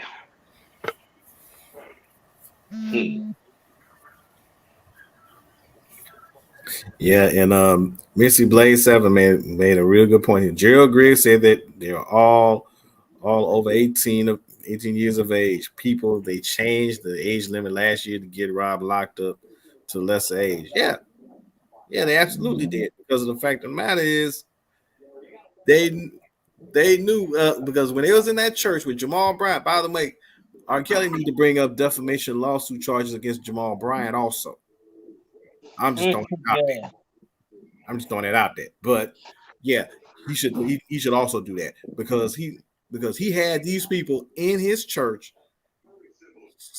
putting that whole narrative out. And Gerald Griggs himself, he said, when I tried to strategize, thinking, how can I help? Because legally there was nothing we can do. Mm-hmm. So we had to quote unquote change the narrative on this individual. At this point, everybody that was in that church should have walked out. They should have walked out. So why? So somebody tell me why in the hell that all them people kept their monkey asses in the church? That's right, I said monkey asses. Why? Because they all fell for the damn banana in the tailpipe. They wanted to taste the banana. And besides, they're gonna roll with what the church say anyway. The blind leading the blind, homie. Uh-huh. That's why you got a church on every corner in the hood only. Exactly. They, like my grandma say, them motherfuckers got us sitting around waiting to get, we sitting up in here waiting to get to heaven while everybody else having their heaven on earth. Mm-hmm. You won't pay tithes every Sunday, but then when you got an emergency in your family, emergency in your life, they got to check the books to see if they gonna help you or not. And they already told you a false lie about tithes anyway. It don't have nothing to do with money. It had to do with the harvest of the land. You God goofy never, that should have. money wasn't even a thing when God was around. When God money only became a thing when we got into these corporations. You goofies who sit up there in church on Sunday and let that pastor tell you all that bullshit. Them motherfuckers buying private jets, big ass houses. TD Jakes got so many fucking churches out here in Texas. He be at one church, but every other church is on a fucking string, and they all be full with ATM machines on every goddamn exit door you got on that motherfucker. Oh wow! And guess what? You ain't even supposed to exchange money in a so-called church house, but they put y'all in that trick bag.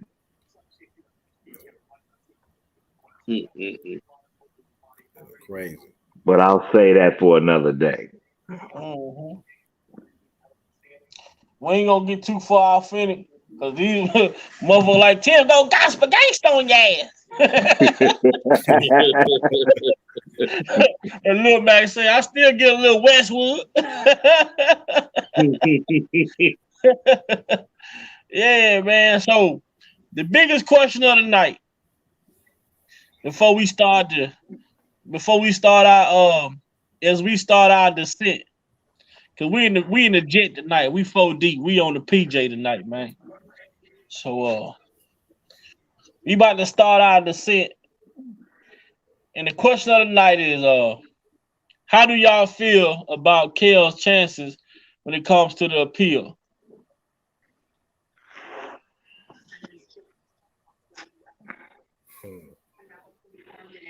I feel pretty damn good. I'll say that the appeal is something that I think, and this is my personal opinion, I think the appeal was always the objective, because they knew from the capacity of the case and everything that the DOJ, the Department of Justice, was allowing in this case, and the public sentiment being so tainted, the appeal was inevitable to happen, because they knew they were going to go above and beyond the call of duty to secure not only 1, but 2 convictions federally. But they knew that they had to break all type of constitutional, civil, and human rights to secure convictions. So the appeal was always the strategy, in my humble opinion. And when you look at all of the corruption, and we touched on a lot of it tonight, and you look at what Kels is talking about with the BOP, and you look at the new motion with RL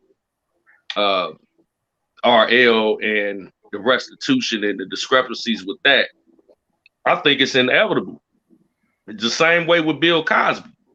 And I've always said from day one, if Kels doesn't flat out get convicted, or this case gets thrown out due to all the obvious corruption from Michael Avenatti to Kim Fox to soliciting victims to breaking his constitutional rights to earn a living in America as an American citizen, to just all types of stuff all types of problems involving the chain of command with the evidence being disseminated. You know, is to me, it doesn't make sense to not appeal for at least if you're not going to throw this thing out, man, this whole thing is tainted, hugely tainted. So he deserves a new trial at the very least. So I think an appeal is automatic, and they know that. That's why they're not even trying to detour the man from even speaking on it. Before they tried to go out their way to silence him, but they got what they wanted. They wanted these 2 convictions. That's why the state charges is like, okay, we'll throw him out. But from my vantage point, the appeal is inevitable, and it's too much supporting evidence to secure a win in that. Now, it may take a little time, but I think the appeal looks great from where I'm sitting at, and I'll yield back my time. Okay. We gonna drop down. We're gonna drop down about 20,000 feet, and 20,000 feet. Either one of you guys, J Rock or Sir Miguel, man, what is one angle you would want to see them attack? Well, I'm gonna say this: that first of all, when it comes to his appeal, I'm gonna add to what Jeff said earlier. You not only have to look at the VOP stuff, you have to look at the Mann Act. You have to look at the RICO, and she's gonna break everything down as to why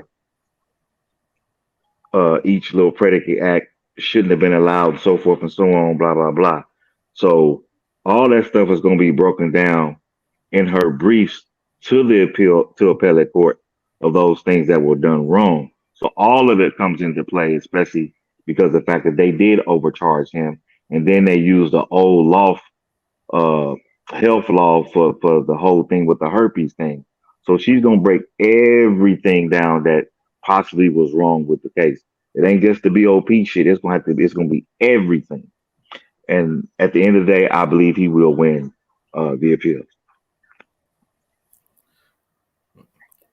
Well, I'll tell you this much. I'm confident about the appeal. I'm confident about the appeal in such a way because if you really take a look at this whole ordeal, Kim Fox, when she dropped those charges, I knew why she dropped those charges. She jumped on that press conference talking about, well, we dropped those charges because of the fact that it was financial issue and was going to cost us money. You were the one that brought the charges in the first place, talking about the obstruction of justice. You jumped up talking about you obstructed justice, and that's why we coming back to pursue the charges. Then you decide to jump up and say, well, if you had any kind of run-in with R. Kelly, he touched you, he did this, please contact us. And then you decide to drop the charges, which was 4 counts. 3 of the 4 are minors, but that you say, but then you decide to drop the charges, which already looks dumb as hell for the simple fact, when you dropped those charges, you knew flat out, once that obstruction of justice charge came back not guilty, you had no case in regards to that. And the real reason I still stand by this, because she knows that if she would go, because she knows that trial had the potential to be televised, and a national televised audience was going to see this. And she didn't want to take the chance of her and her office look completely stupid, completely incompetent, knowing that they covered up all the shit that they did to this man in the process. She know about it. She went through the whole damn thing, knowing what she did. And also, if you take a look at all the other stuff that happened in the meantime, all the other testimony that was completely swept under the rug. As many times as Lisa Van Allen been lying. Lisa Van Allen, she can't even get on another stand on any other court case. She might as well just keep her ass out. Whenever she see a courtroom anywhere or a courthouse anywhere, she need to run away from it like a vampire run away from sunlight. Hell, and then Jim Derogatis, all the yin yang he been talking. He know he needs to shut the hell up because now their testimony and like you said, Jeff, it's been tainted so badly that now they don't want a retrial. They don't want to do another trial again because if they do a retrial, that means all that stuff that got to go back and everybody got to be recalled. And they got to do this all over again, and they know they can't keep up with the lies that they already told. Mm-hmm. And they know that, and that's why they don't want to. They don't want to do it. They don't want to retry. And Leslie called her that Rolex Lisa. She know they was stealing. Rolex she Lisa. know they was stealing. I'm still tripped out about that. Other talk about I didn't steal the Rolex. He left it. That bitch, it ain't yours. What the fuck? Hey, J Rock, Sir Miguel, look at this, man. Hey, show y'all something right quick. Man, hey, y'all better get y'all cookies, man. You know you hurt my feelings with that, right? Y'all better get y'all cookies,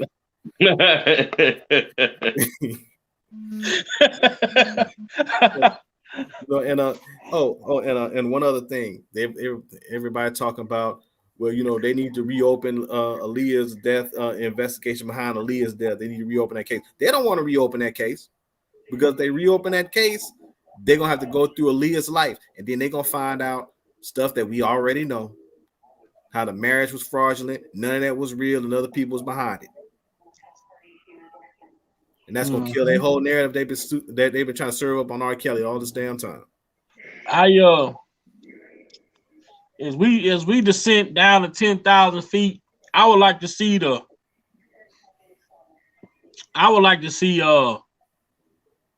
like the unethical practice, man, with these attorneys and prosecutors, man. These burner email accounts. Piper 312, communicating with Boss Baby, communicating, getting manuscripts from Jim Derogatis, communicating with the CI. You know, I love to see the BOP aspect attack. You know, wherever they're breaching in the prison system, they was taking this man recorded calls between him and his attorney, violating his attorney-client privileges. I mean, it's just so many angles that this shit can be attacked from. His right to due process. You know what I'm saying? The man was made guilty before he even stepped inside of a jail cell. You know, public perception. You got a whole fucking attorney, which is a violation, come out and say, I'm bothered by the Surviving R. Kelly docuseries because I'm a victim of sexual assault. Unethical practice. A hotline, call in if you ever been a victim. Like Kel say, there's a lot of scorn women out here. Doesn't mean that I did nothing wrong to them, but guess what? You just gave them an alley hoop to say, hey, because he ain't been answering the phone in 5-10 years. Let me go say he choked me.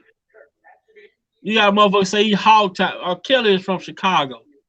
I'll put my life on the line. That motherfucker, he probably can't even tie a knot. It took me. I didn't learn how to tie a knot. I can tie some shit into a knot, you know, but to actually make a perfect knot, like with a rope, that's a technique. Right. So you say hog tying? This Kel ain't never seen a fucking hog in his life. Yet alone he ain't never rode no goddamn horse and goddamn rope no fucking hog to know how to hog tie a fucking hog person.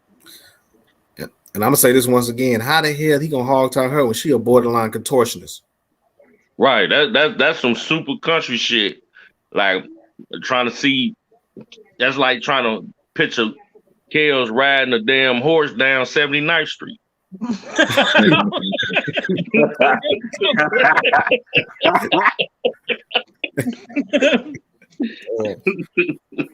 Now I seen Chaos take on a lot of personality. I ain't never seen that motherfucker act like no cowboy though. The last time I saw somebody ride a horse through a big city was John Wick and John Wick 3. Right. They had a motherfucker up there in Minnesota doing George Floyd, riding on the back of the horse, standing up on that motherfucker. They had it on the news. It is a guy up in Chicago right now be riding that horse through the hood, standing up on the back of it. You got a couple of them out there. But I ain't never seen R. Kelly act like he was a fucking cowboy. If I would have seen him act like a cowboy, then I might would have said, well, man, he was practicing. Right. But I ain't never seen him in no cowboy character. Yeah, Indiana Jones. Then now they trying to say Indiana Kelly.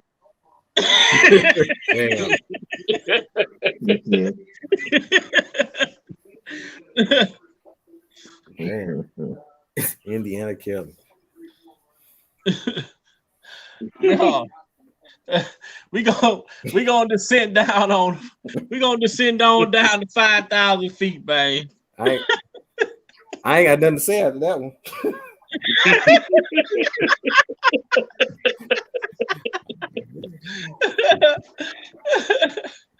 Man, look, this is what it's about, man. Man, this shit just, these great conversations is what it's about, man. And I appreciate you fellas, man, because the shit that they try to silence R. Kelly and don't understand how much R. Kelly has brought the world together. And it may look small because it's so much division. But if it ever was to come together, we will really see how big of a mass we are that support this brother and advocate for this brother. And I appreciate what you fellas do every time we come on this panel and we able to dialogue and give positive conversation that people can take from and go back and replay this, look up certain information that we talk about and sharpen their tools up. Because the thing is, when you go out in the streets and you try to talk to people, y'all seen the video I played. I'm in the club. Kels come on. I didn't realize that Kels was playing because everybody in the club just was going crazy. I'm like, hold on, I'm asking. Let me grab my phone. Record this shit. This is Kels. They playing in the club, but everybody in it, the whole mood changed. Homies grabbing their girls and shit, dancing. These females, shit, they dancing with each other. Hold on, baby, let me get in there.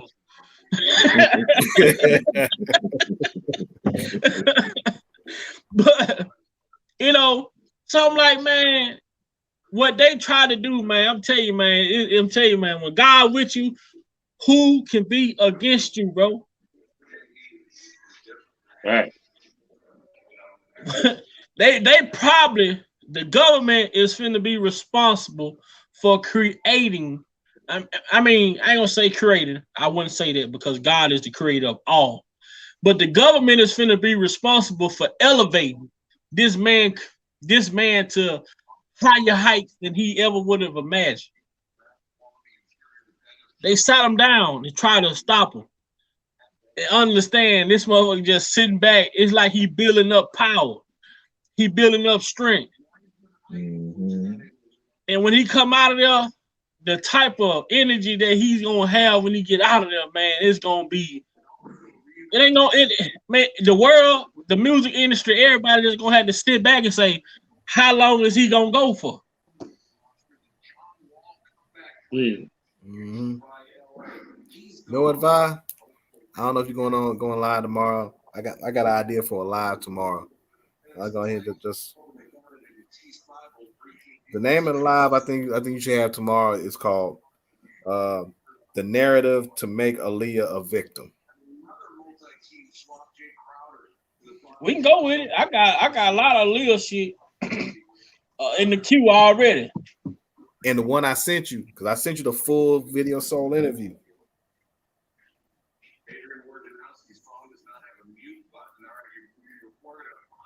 I sent you the full interview, and I went back and I looked at it myself, and I was like, and I was shocked for two reasons. Because one, I was like, damn, I can't believe it's been that long ago. Somebody else sent me something too, and he was like, man, look at all these different celebrities. Look at all these different celebrities on pictures with Aaliyah, and no one ever said nothing about them. But they chose to take the R. Kelly situation and make it an ordeal. And I've seen her on pictures with celebrities, man, when she barely had clothes on. Mm-hmm. And then your boy, and then your boy Corey Holcomb, he been coming out. He been saying, look, y'all want to keep talking about R. Kelly was R. Kelly the bad guy and all this, but hell, the way they do black men, especially prominent black men in the U.S., they set up the bullshit. They wait. They arrest you and lock you up on some shit to try to prove that you did some shit. And then once they can't prove it, like, oh, my bad.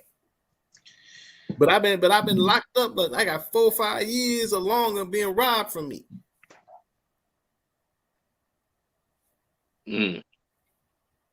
Absolutely. You know, and it's supposed to be, you know, according to the law of the land, you're supposed to be perceived innocent until proven guilty, but it seems like it's the other way around in America now.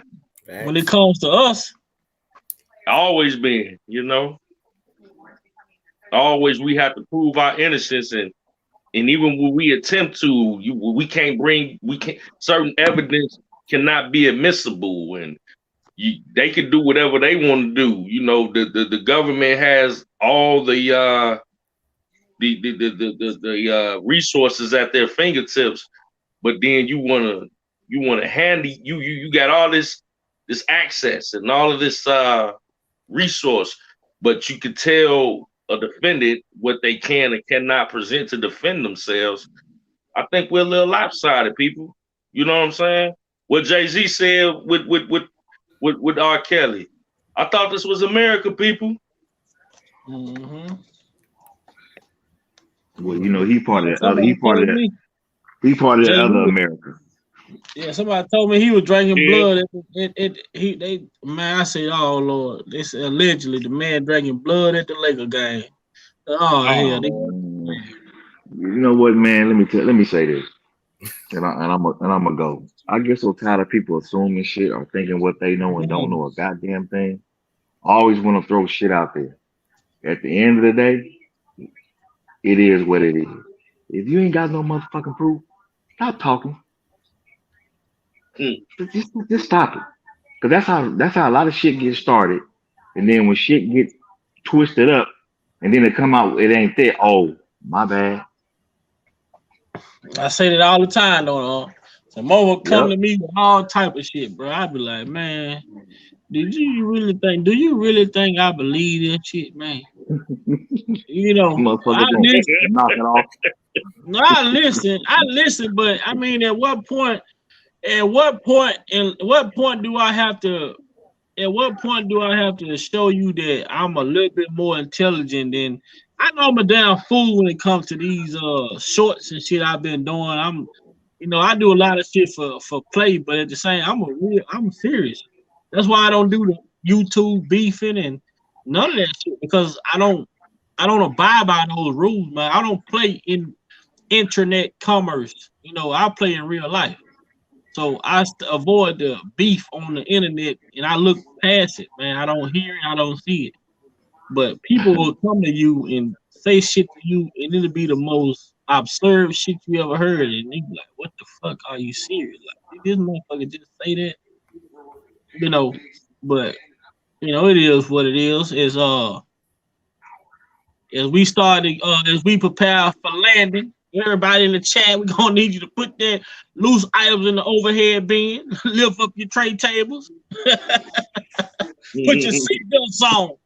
Goddamn, we might have a little turbulence when we get up out of here. But we prepared for it all, man. With this team right here, we missed a few guys tonight. But with this team of fellas that come on this panel, man, you know, I get on these panels and debate with you guys and politics with you guys anytime, man, because we all seeking the same thing, man. That's just information and knowledge, man. For understanding knowledge is power, and people don't understand that, man. You know, the more you grow. I want to say this to you, Big Vi. I mean, and you being a younger brother, I really appreciate you and your level of maturity and also you staying focused and holding it down 10 toes strong for Rob and not falling short to all the BS that's going on around and staying focused on the task at hand. So I salute you, and also Sir Miguel, J Rock, everybody in the chat, and everybody that's staying focused, because it's easy to get drawn off into, you know what I'm saying, BS. So, you know, with you keeping your platform drama free, you know what I'm saying, and staying task, man, I salute and I appreciate you, brother. So, you know, I'm grateful for that, and you know, we go here prepare for landing, bro. And that's how we have to keep it, man. We try to make it. We try to create an atmosphere for people to come over and not feel like they're being attacked or none of that shit like that. Because, you know, you want people to come. You want people to. The more people come, and the more people join in on the conversation, the more shit we discover. You know what I'm saying? Everybody bring a different piece. Everybody bring a different piece to the table. You know what I'm saying? It's like a big, like we used to call it the family get together. Everybody, you know, no to go trades. I remember when we was having no to go place over here. You know what I'm saying? You come sit down and have you some though. That's indeed. We've been moving, man. We've been growing, and we've been doing it in a professional manner. You know, and I don't knock nobody for what they do and how they do it. You know, I just understand that when you find your niche, you just gotta sit there until it's time to move forward. You know, and who knows when that time comes, but God is saying, hey, you didn't work this aspect of the game. Now you need to move here. You know, so I just follow my heart and follow what God tell me to do. And when God say, hey, it's time to switch position, then that's when I'm gonna transition to the next thing. But right now, we right here, we having these conversations like we having. They productive. I mean, we got Tim Savage in the comments, man. So what they tell you? Big Vi ain't no big platform. I knocked his ass out the bushes though.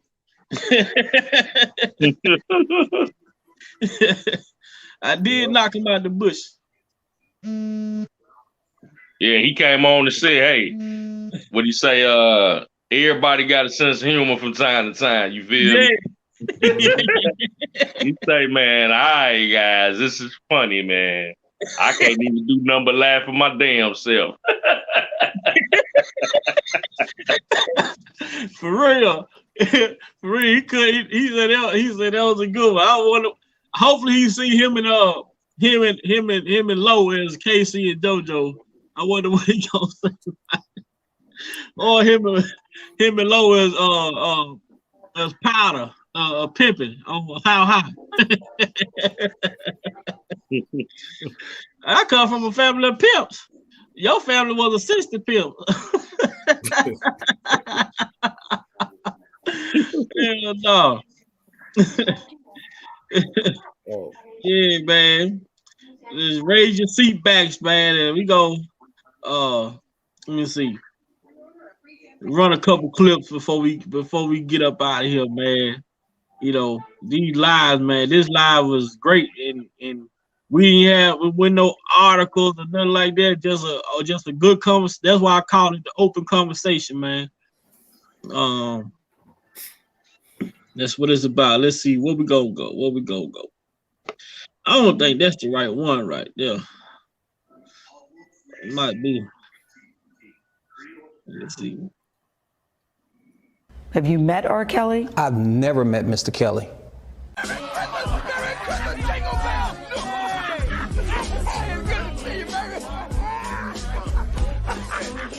Hey man, I feel good. Hey y'all, everybody, Merry Christmas looking for Pinky Knuckle.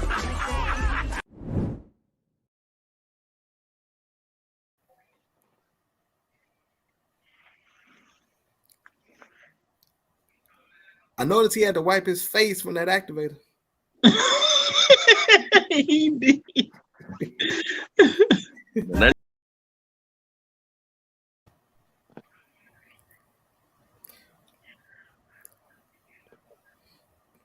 Man, hell no, man. That shit funny as hell, man. Man, putting their faces in there, corrupting that video, that's like surviving R. Kelly, corrupting R. Kelly's case, man. God dang. Man. That's one of my favorite songs, too. Hey, man, that's what's up. Man, hey, they play with the wrong one, man. They play with the wrong one, bro. I'm telling you.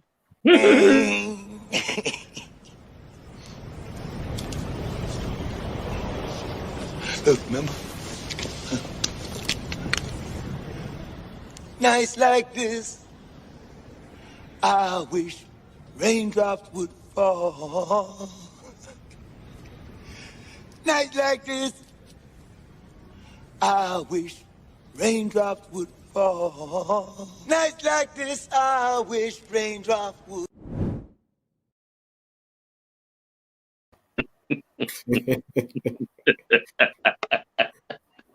You know what? With Demetrius Smith, chapter 7 on there, yeah. You know what? That might be a true story with Demetrius Smith because he did say in his book, he talked about how he was on that dope. Chapter 7. Big Val, you might as well put a caption underneath that based on a true story.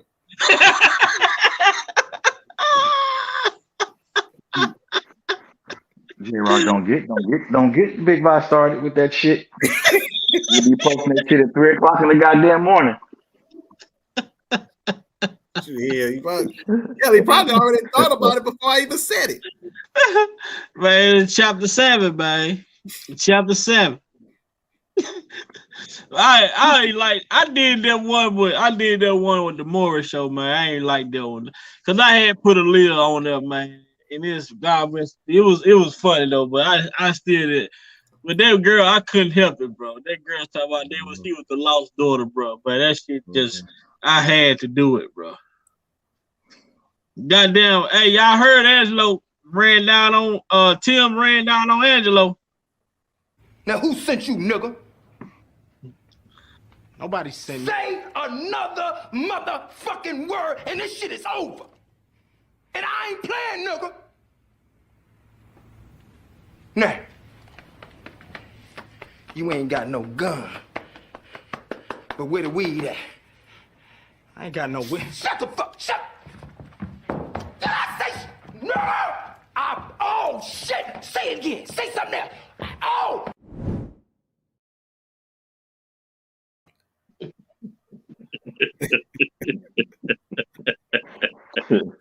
That's the one right there that really took everything off.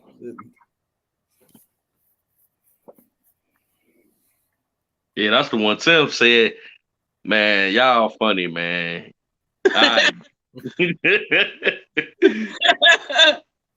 Man, this shit crazy. Hold on. I'm gonna play this one. Gonna be the last one, man.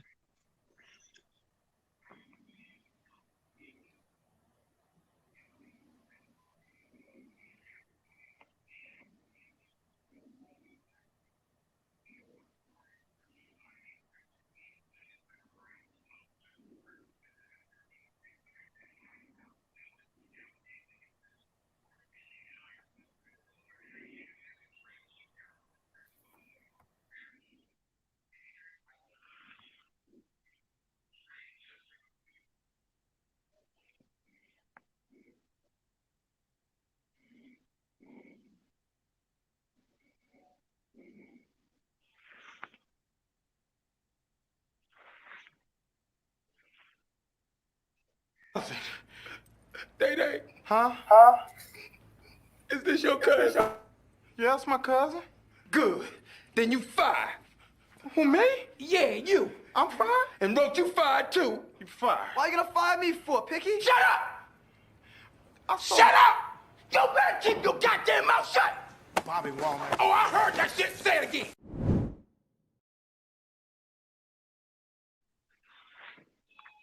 All y'all niggas going down, man. I'm telling on all y'all. Gee, you net. I'm telling on you. I'm telling.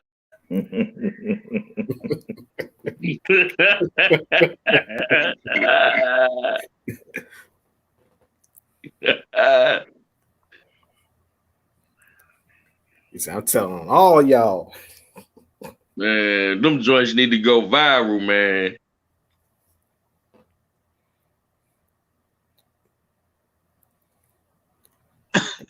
I'm telling on you, and I'm damn sure telling on you.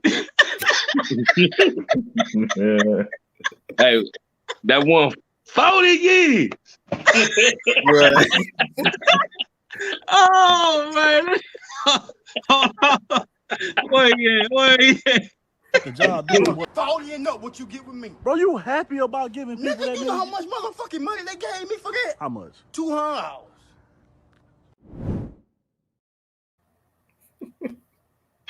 Shout out to Bubba Dub. I got a phone call. Yeah, I know y'all here. Man, why you keep following me, man? I know what you're doing. Bro, why you keep following me? I got a phone call. Yeah, I know y'all here. Man, why you keep following me, man? I know what you're doing. Bro, why you keep following me? I know what you're doing. Everybody know I'm at the courthouse. I had court. No sense, bro. I had court. Why you gotta do that, though? Why I do what? Why you do the crime, but you can't do the crime? I ain't did no crime. You always telling on people, man. Stop snitching on folks. You get mad because that white man just told me they didn't see a testimony like that in 10 years, dog. Like they your friends. I'm a snitch, nigga. Hell yeah, ain't my friends. Just because they ain't your friends, they my friends. I here at the courthouse tripping. What? That fool said a white man ain't never seen a testimony like that before. Like that, you a snitch ass nigga shit. But guess what? Well, what's up? Get to it, bro. Roger is out. How the fuck he get out? Roger got out early, bro. How? COVID-19. There ain't no fucking way you lying, that nigga. Oh shit. Well, that fool got scared when he heard Roger got out. That fool got scared. And it's about how the hell Roger get out? Roger had 40 years. But man, he out. He out. How the hell he get out? I ran up on him the other day. He said, man, he said he gonna get he gonna try to come out and try to kill me. Man, he said he gonna he gonna blow your shit back. He said that. He said that to you today. He said, "Man, let me see your phone so I can record you saying that, so I can take it to the police." Tell the dude. He said, "Just know." He said, "You better be out the way when we come back." He said, "Who is we?" He said, "Navy SEAL."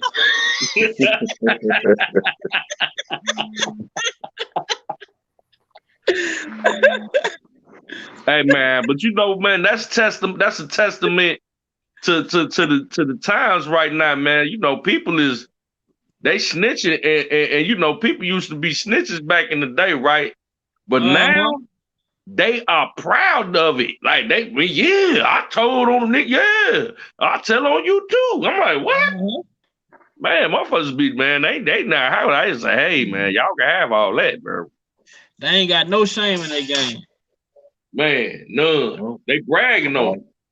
All part of the game, man. They got no shame in their game. I don't want no parts of it. I'm scared, bro. Man, I'm scared to the motherfucker, bro. Y'all, man, y'all telling, okay, y'all win shit. I'm cool as a fan, Playboy. I've been passed around between 20 men in a jail cell. Hold on, y'all. For $200, yeah.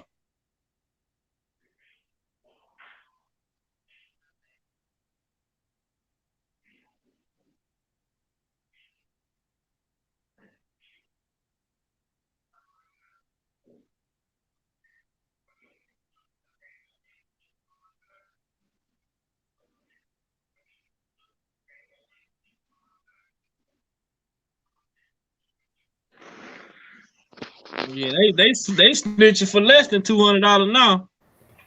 Shit, they telling for anything. I got my freedom. They ask Bubba Dub. They say, he say, nigga, you a snitch. He say, hell yeah, I'm a snitch. He say, snitch me, shit, nigga, I'm trying to come home. He say, they made it a whole acronym. snitch, shit, nigga, I'm trying to come home. I'm free now. Give me some work. He say, nigga, I ain't giving you no work. You just gave a nigga 98 years. This motherfucker crazy. Damn. Man. Boy, that's man, that dude funny, bro.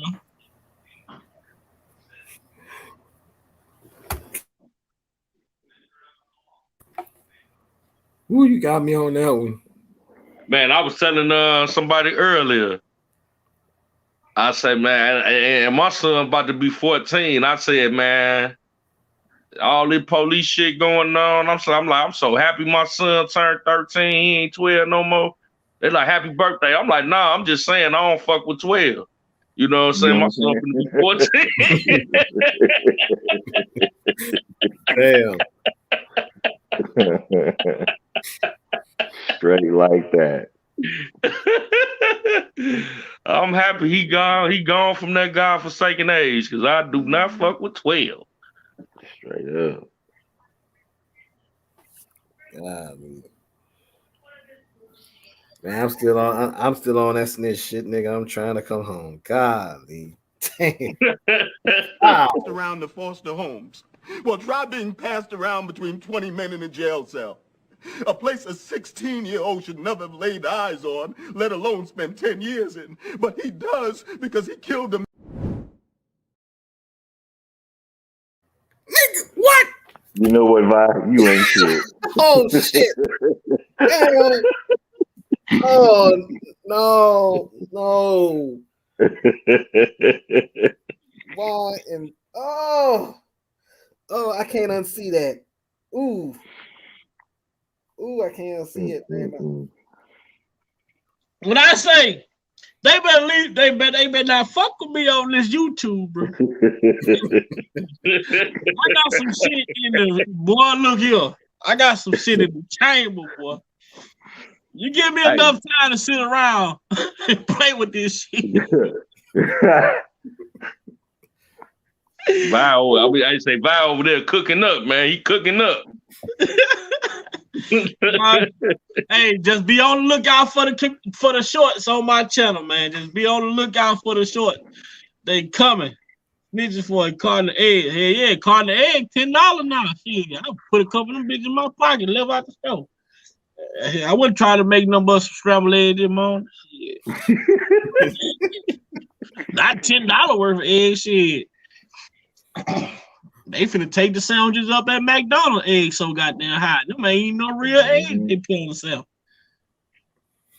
Man, that's crazy. Man, I tell you what, if Big Vi is too quiet for too long, you know some shit coming.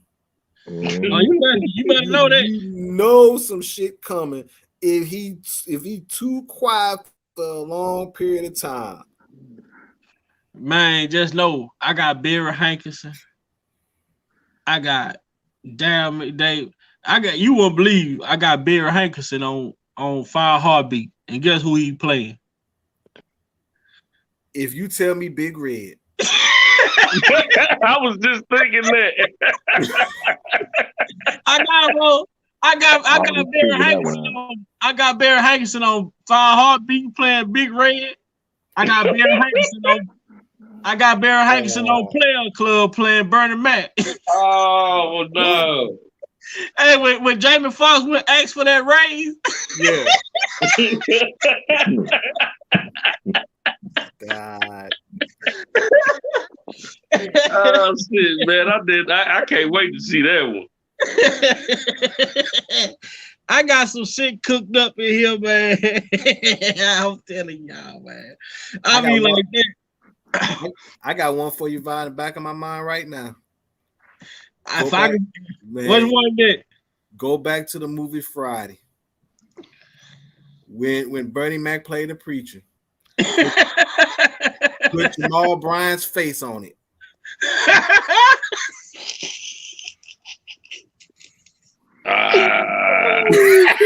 Jeff, you know what I'm talking about. And put I'm following you now. Oh, shit. And look, put Tim on the midget. Oh shit! Tim on the midget. Oh shit! I'm saying, Big Boy, you know you need help, man. If y'all want to see these shorts, man, these short clips that I'm playing, make sure y'all get over to Big Boy Opinion, man, and check out my shorts on my channel, because all these shorts that I'm playing right here tonight, they on there. I got two more that's on there. I'm quite sure y'all seen them though. Let me see.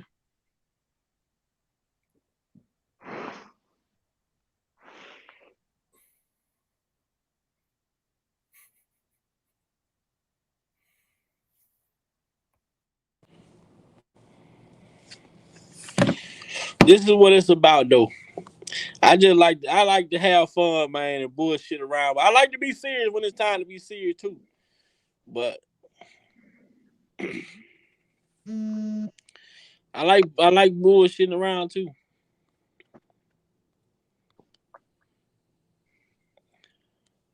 Oh yeah, man. It's definitely, you definitely gotta have, some humor in it, man. Everything ain't always gotta be serious, man. We gotta laugh and joke and fellowship and be able to, put a smile on each other's face from time to time, man. Because this is a serious situation, but we got to be able to laugh through it as well, man. Laughter is good for the soul. You feel me? So, especially as long as we ain't, making fun of one another and laughing at each other and all that old goof ass shit. We gonna make fun of the people, the right people. I'm with that. You know what I'm saying? I'm 100% with that. Hold on, y'all. We got two more cooked up. Man, y'all go support the shorts, man. I'm telling y'all, bro. These are shit y'all gotta throw these bitches at when old code, when them people try to come with that bullshit. Be like, yeah, I got y'all.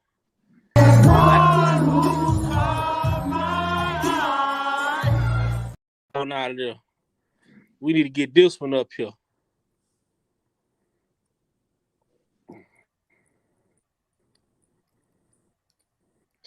Man, this motherfucker crazy, man. This is what I do on my spare time. They gonna get tired of me. You're sure he's the father? If you are the father, you're gonna get in that child's life? I'm gonna take care of it if it's mine. Okay. Only if it's mine. Like I said, I'm not 100, I'm not 200, I'm 5,000%. Let's hear it. Let's hear it. When it comes to 4-month-old Danye, Andrew, you are not the father.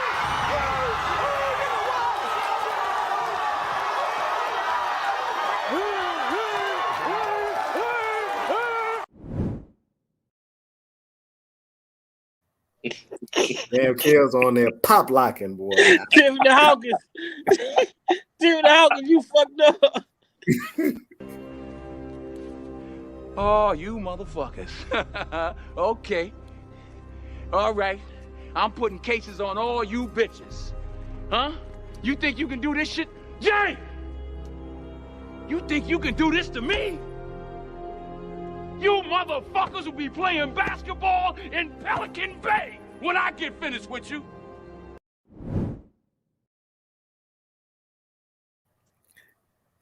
Exactly. Kale coming back, man. Kale coming back for revenge, bro. We ain't stopping. We ain't stopping, man. Man, that shit hilarious, man. Hey, Big Val, you on one, man. You on one. Bro, look. When I say we back in the lab cooking, we coming with a whole new agenda, a whole new flavor in your ear, man. But this is what it's about with me, man. I like to do what I do, and I like to, end that shit, man. We leave this motherfucker laughing. Laughter is good for the soul, man, and shit. That's what it's all about. That's what it's all about, man. Yes, indeed. Yes, indeed. All the motherfuckers need to know Kels is coming back. Like I say, man, this is our title. I call it they call it Survivor R. Kelly. I call it motherfucker, what it's called? I call it Framing R. Kelly. Yeah. These motherfuckers, they man, you can't. I don't know if they thought the people were just gonna sit back and allow this to take place and nobody would have nothing to say. Hey, bro, you know what's crazy though, man? When I look at it, man, I look on social media, I listen to like the word on the street, so to speak. You feel me? And it's changed. Like people is like tired. People is ready for Kels to come home now. The atmosphere has shifted. But I'm trying to see like, I mean, the thing is that we see the biasness in the media, right? That Kim Fox dropped the case. You don't hear that shit. Now, that would have been, she was moving forward with the charges. All these big media outlets would have been running with it. Oh, yeah. R. Kelly is still to face charges in Chicago, Cook County State. That would have been all over the TV airway. But when Kim Fox dropped them charges, that shit she held a press conference that was only shown in Chicago. Right. That was a major L for the LG, the Me Too movement and all them. That's an L. They don't want to, they got the media right now. But the people is a totally different story. The people see through the BS. You know what I'm saying? But the media still with the shit. So they got to dress it up. They got to put some extra sauce on it. But they holding on to a hope and prayer. They hoping and praying that shit. But it's out of hand though. But like I said, when I first heard that she dropped this state case, I say this is gonna be detrimental because this is the head of the snake. No matter if the feds came in, Homeland Security came in, this is what started everything. Mm-hmm. She can't just sit here and say we didn't expound resources, so we just gonna drop. No, you can't do that.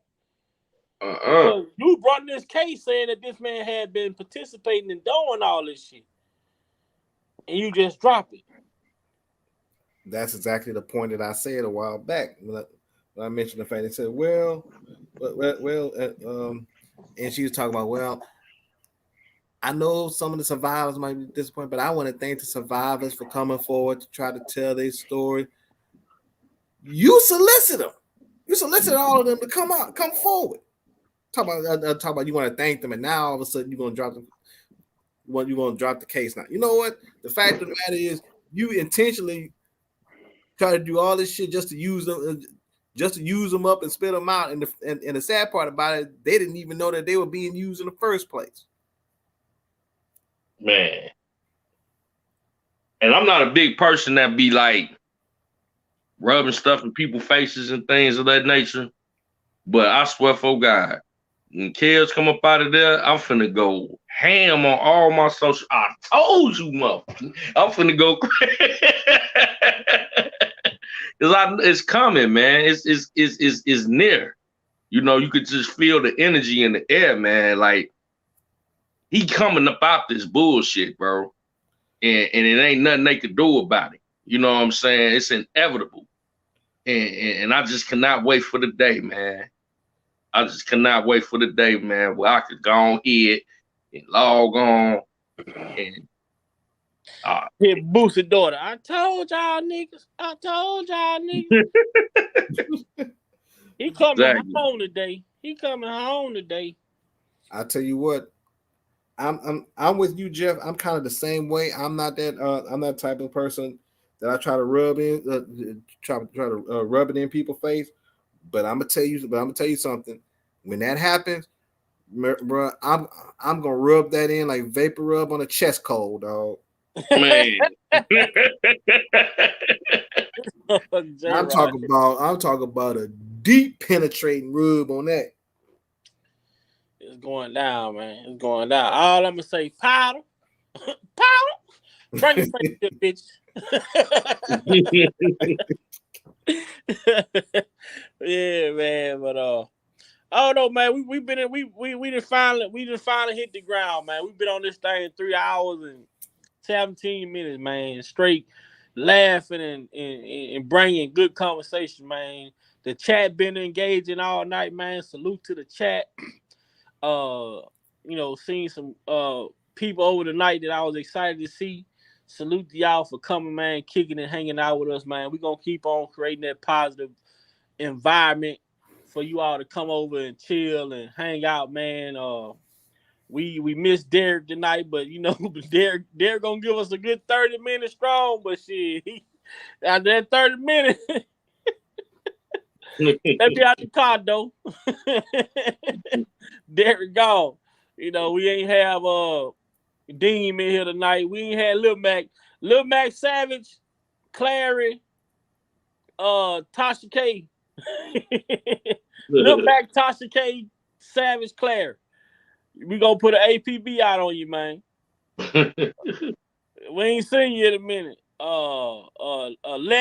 Lex in the chat. Lex, your ass supposed to be on this panel, man. We ain't seen you in a minute. Progress over in JoJo chat yesterday arguing with somebody. I was laughing because every time Progress texts, I could hear him. I could hear his voice when I'm reading his text. Salute Leslie Jennings. Who else we were missing today, man? So Progress, Denzel, Unc been in the chat all night though, so big salute to Unc. Unc been in the chat chatting it up all night, giving us, saluting us all night. So Unc been in here. See, I think that's it. Yeah, that's it. I mean, mostly be on the panel like that. Lavish lady, I ain't see her in there. I thought I saw her way earlier. I'm not sure, but Lavish lady, that's our reader when we putting content, information up on the panel. Salute to her, for volunteering to read. Reading is fundamental. Some people may not think that, but. Whatever that means.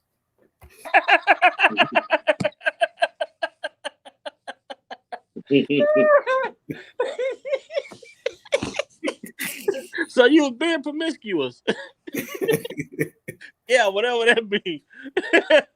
Motherfucker say you got a disease or anything. Yeah, whatever that means. Oh, stupid motherfucker, man. These are the type of women that say that R. Kelly was fucking with, bro. I don't get it, man. But y'all already know, man, this is how we gonna do it right here, man. We're gonna let Kels tell the haters what to do as we get up out of this thing.